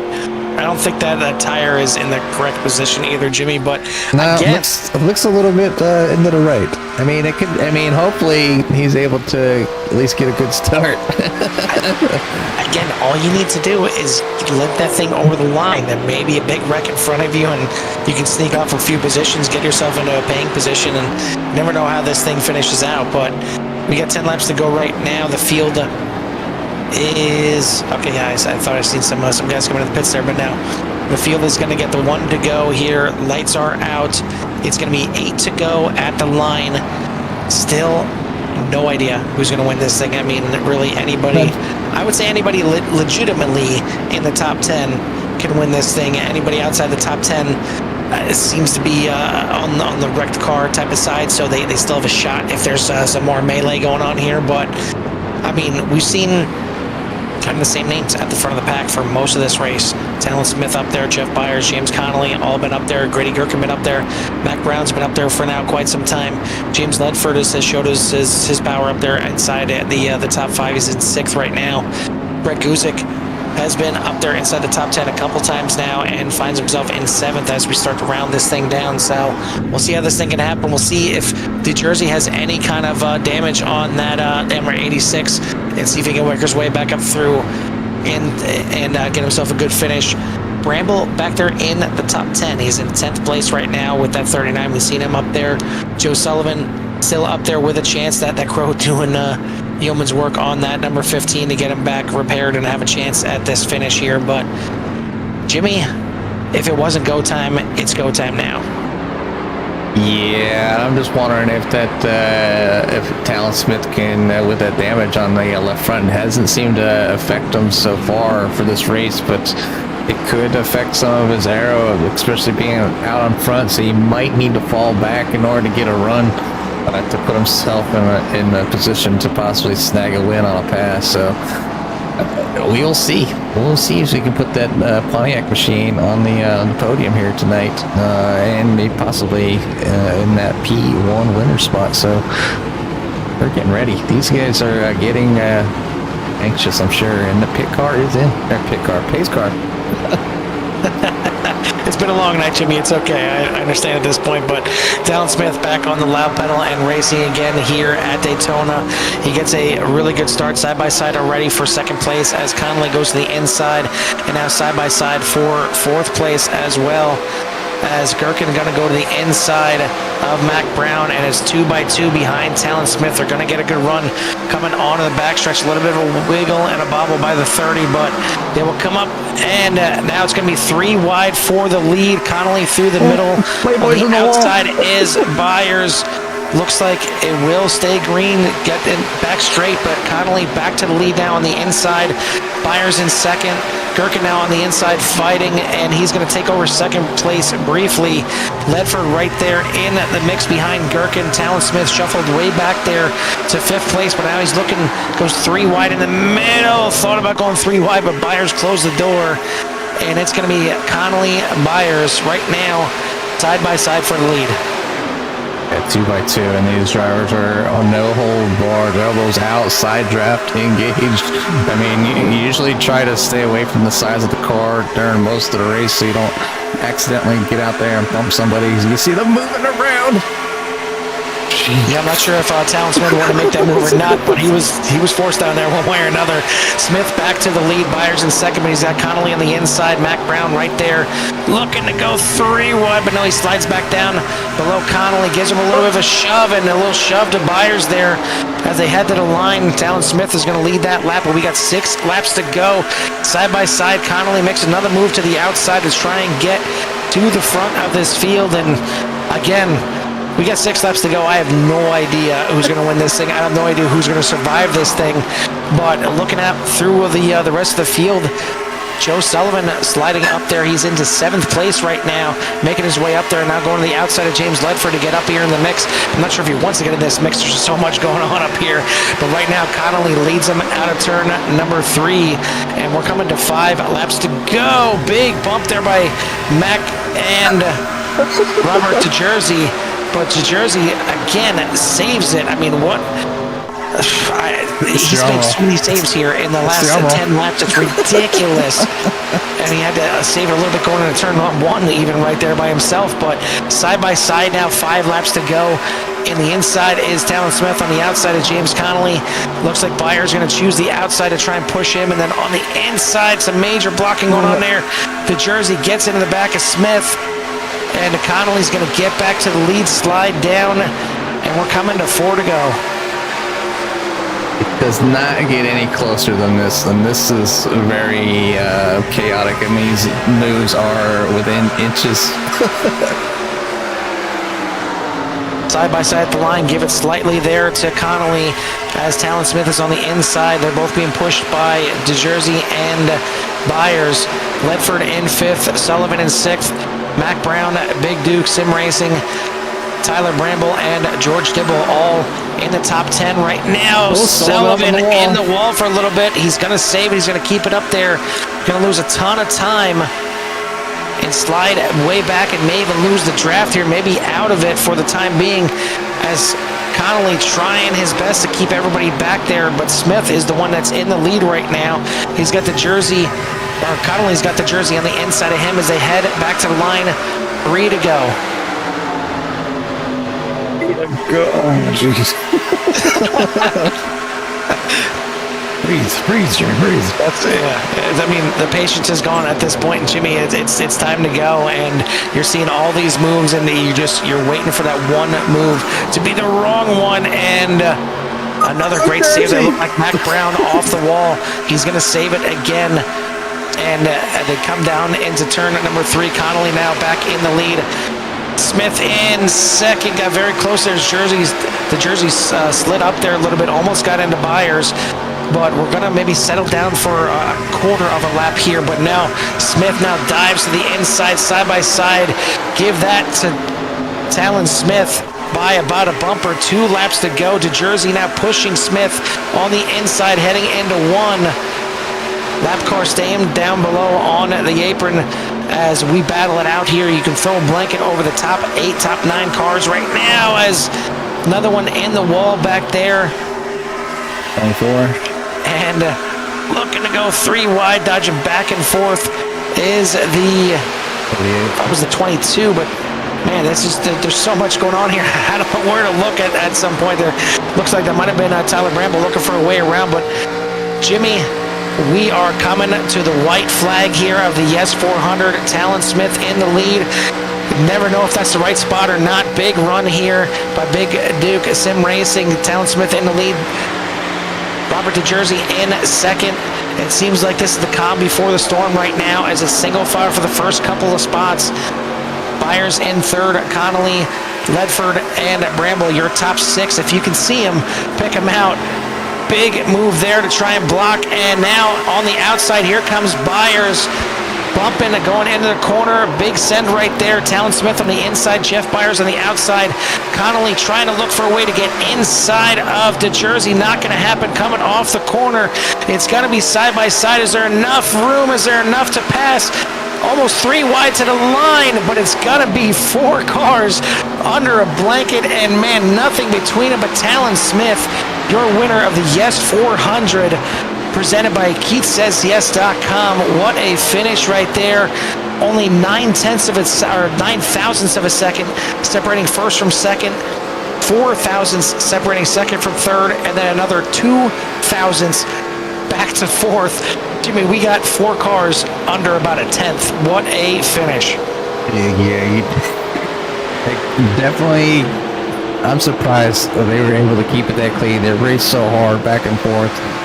So congratulations on Talon Smith winning and fending off the rest of the field, especially the hard-charging Robert New Jersey, and Jeff Byers obviously was up there first. Sean Connolly definitely had a lot of presence there tonight. But yeah, congratulations to all the drivers. We'll go ahead as we watch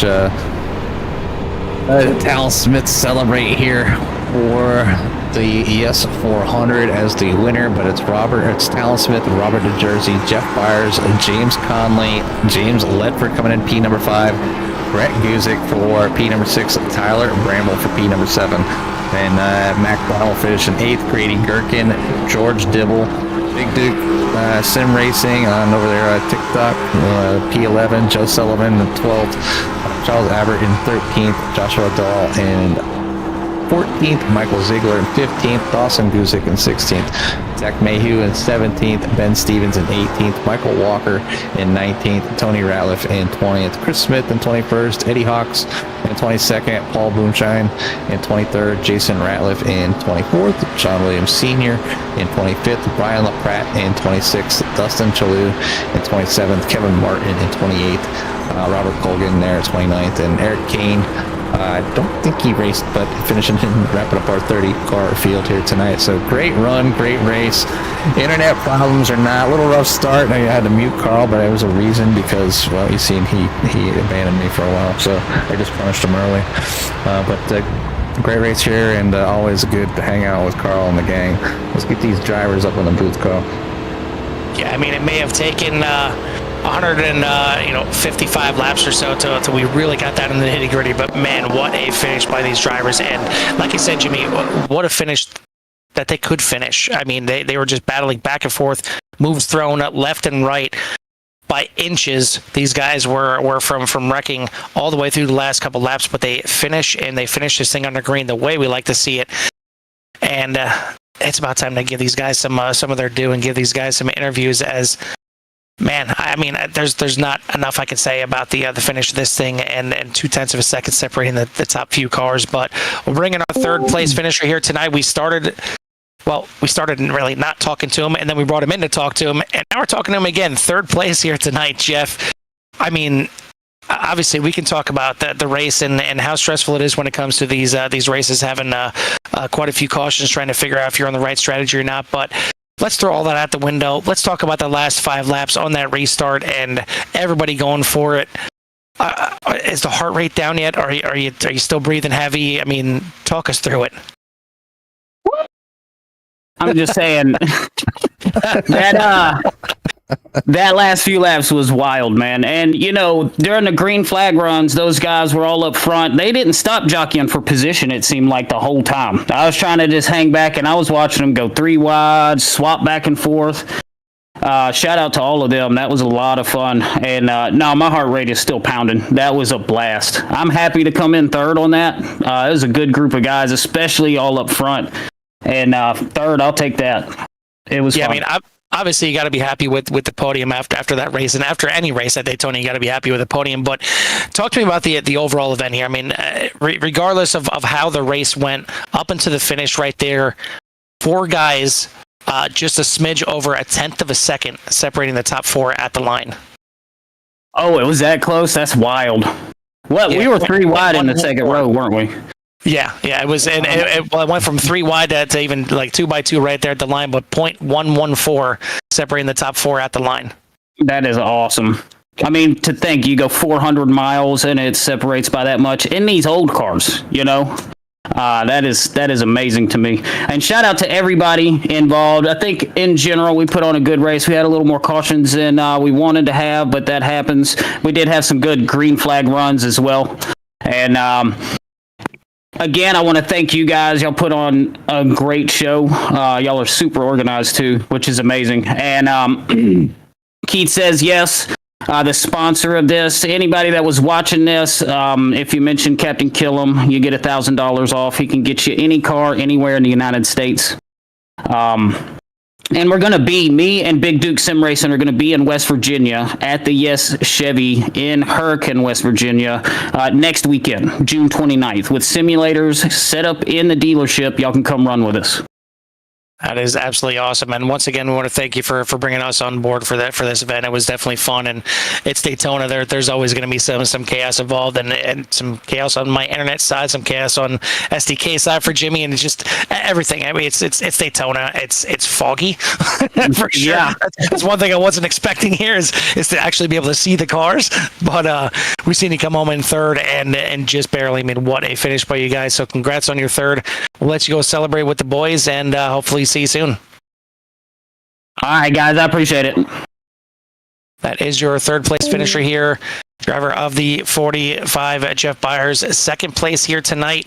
Jimmy, why don't you go ahead and take Robert to Jersey? Hey, Robert, Jimmy, and Carl up in the booth. You copy? Got a copy. How you going?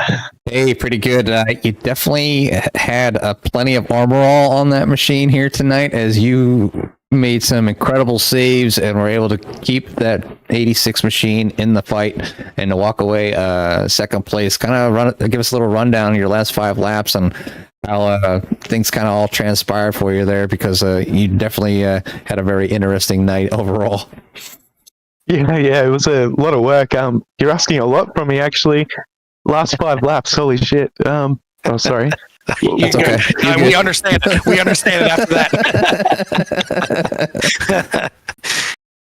I knew it was going to be close at the end. The guys at the front were really good, like Jeff's really good, and I was running with my teammates Talon and James there, so I know what they're like. They're hard racers and really fast, so you just had to stay near the pointy end and give myself the best chance. But Talon's too quick, man. He's a little alien. He's so sweaty.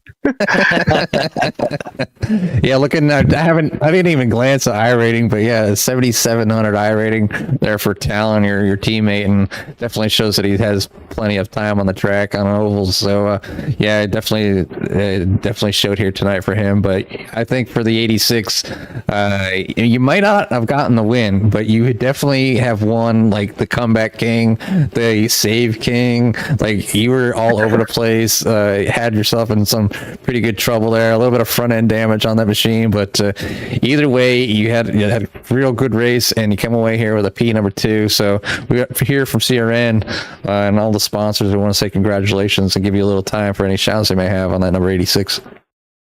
Thank you very much. Yeah, thanks for the race. It was really fun. I hope you guys do some more, because I'll be down every time, especially in these cars. But who do I want to thank? I thank Armorall, I guess, and Chevy. I thank Coffee too. Like, I was up so early. I had another money race before this one. I was up at like 5 o'clock in the morning. I am, really tired, and I've been busting for a piss for like the last 3 hours. So. Well, now you'll be able to go relieve yourself and go celebrate a little bit with your friends and family. Well, congratulations on your second place finish, and hopefully we'll see you at the next one. For sure. Thanks very much. That is your second place finisher here tonight, the 86, Robert to Jersey. Finally, the man that was able to best everybody out there. He was about the only car that we could see through the fog, and that is the 51 of Talon Smith. We've seen plenty of you up at the front. It seemed like that was your plan through this entire race. Get that thing up to the front, stay up at the front, avoid all the chaos out there, which was there's plenty of chaos, but last 5 laps of chaos. I mean, what was it like? Did you feel like you were in the right spot coming to that line? A lot of times coming to that white flag in the lead is not where you want to be. Yeah, I mean, the last restart we had, I thought I was done for after I got shuffled back to the field, but I just got lucky, was able to get up to the field, and Robert was able to give me a good push at the end there, coming to the white flag. That got me it. I mean, it seemed like there was about 5 or 6 cars that had a chance going into turn 3, let alone coming off the corner. And you guys come to the line, and we mentioned it to Jeff, about a tenth of a second separating the top 4, and less than a half a tenth separating you and your teammate there, Robert, at the line. Was it just mirror driving all the way to the line there? Did you just pick your line and you figured somebody's going to beat me? They're going to have to wreck me to get by. Yeah, I mean, entering turn 3, I knew if I just held the bottom, I felt like I had a chance. But off of 4, I had to mirror drive quite a bit, make sure Jeff couldn't get by, and he had a good run. He almost got it. Yeah, you're watching Jeff on the outside, and then all of a sudden, right at the line there, your teammate Robert sneaks to the inside, and had it been Talladega and a little bit longer until the line, he may be able to get you. But what a race, what a finish! I mean, talk us through the entire race. All these, all the wrecks. You find yourself at the front for most of the race. A lot of different pit strategy because of these cautions, and you did have I think it was at least 1, if not 2, under green, but.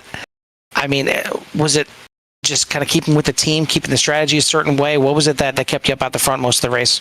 Yeah, us 3 really just wanted to stay up at the front, and we were, before our first pit stop, we were racing really, really fun. We had some fun racing. I hope the viewers liked watching it. That was real fun from us.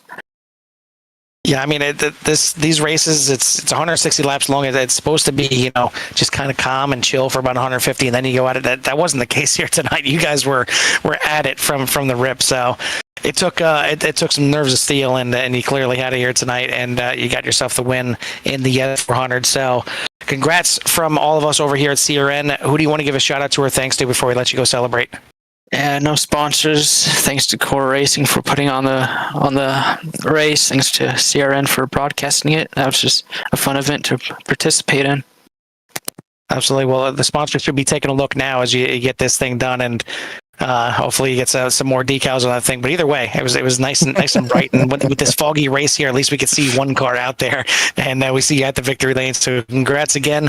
We'll let you go celebrate, and maybe we'll see you next time. Thank you. That is your winner here tonight in the YES 400, the 51 of Talon Smith. Jimmy, only 2 Pontiacs in the field, and the Pontiac gets the win. I mean, I know Jeff said he can find any, Keith over there at KeithSaysYes.com can find any car out there. And I mean, even in the logo, he's got the Ford, he got the Chevy. I had to find some people some Pontiac. That Pontiac's pretty fast still. Yeah, I mean it's a GM product though. So, obviously I've had my fair share of Pontiacs growing up as some cars, and it's good to see them out on the track with that iRacing added them. It adds a little more flavor out there, and with the paint schemes and stuff. Obviously, yeah, maybe Talon can get himself a sponsor now with a good win there. Maybe even by KeithSaysYes.com. So you never know. Maybe they'll reach out and sponsor that thing for a race or two. Who was able to bring that thing to victory, even a little banged up, and definitely put on a great show up front for pretty much especially the green flag running, even early on, late on. I mean, anywhere in the race, these guys did some great racing all through the field. I mean, it was by far, a great race. It wasn't painful at all to be up here for a full event. I figured it would be a little unentertaining at times, but no, these drivers kept us well entertained and put on some great racing. Gave us a break when we needed it, I guess, and here we are at the end. And Talon Smith is your winner over Robert DeJersey and Jeff Byers by mere tenths, or not even tenths, I should say hundreds and thousands. So it's very, very close finish here to the end. So congratulations to all to the podium winners, to everybody that was in that position to at least maybe get their entry fee back, or maybe a couple dollars maybe to buy another racetrack or whatnot for iRacing, because this hobby just continues to keep growing, and sometimes you need to get an add-on here and there. So but anyways, congratulations to all the drivers, Carl, and look forward to whatever next event that we do. Absolutely, and thank you to all the fans out there watching. I know one of our bigger supporters out there, Barry. I'm sure he's happy to see that Pontiac back out there. Plenty of years with his Pontiac Bonneville, but the Pontiac back in victory lane here tonight. Thank you to all the sponsors. Once again, to KeithSaysYes.com. Check them out and mention Captain Killiam to get yourself $1,000 off. Thank you to Dr. B for throwing in some money for this event as well, and getting these drivers there. They're much due after all this. I mean, this is not easy coming out here. It's you may think it's just as easy as sitting behind a desk and working a wheel and throttle and pedal, and this is stressful. I mean, you can hear the stress between me and Jimmy up here in the booth just watching these guys. So to see them compete out here for 400 miles and like Jeff said, 400 miles, and it comes down to a tenth of a second between the top four. That's awesome. That's what we want to see, and that's kind of events that we love putting on here at CRN. Thank you to everybody that was involved in this. Jimmy, thank you to you for joining me in the booth as always. Thank you to John over there in the race admin and hopping in for me and hopping in this booth while the internet was giving me a break apparently. But for myself and Jimmy here at the Daytona International Speedway and the YES 400, we'll see you at the track.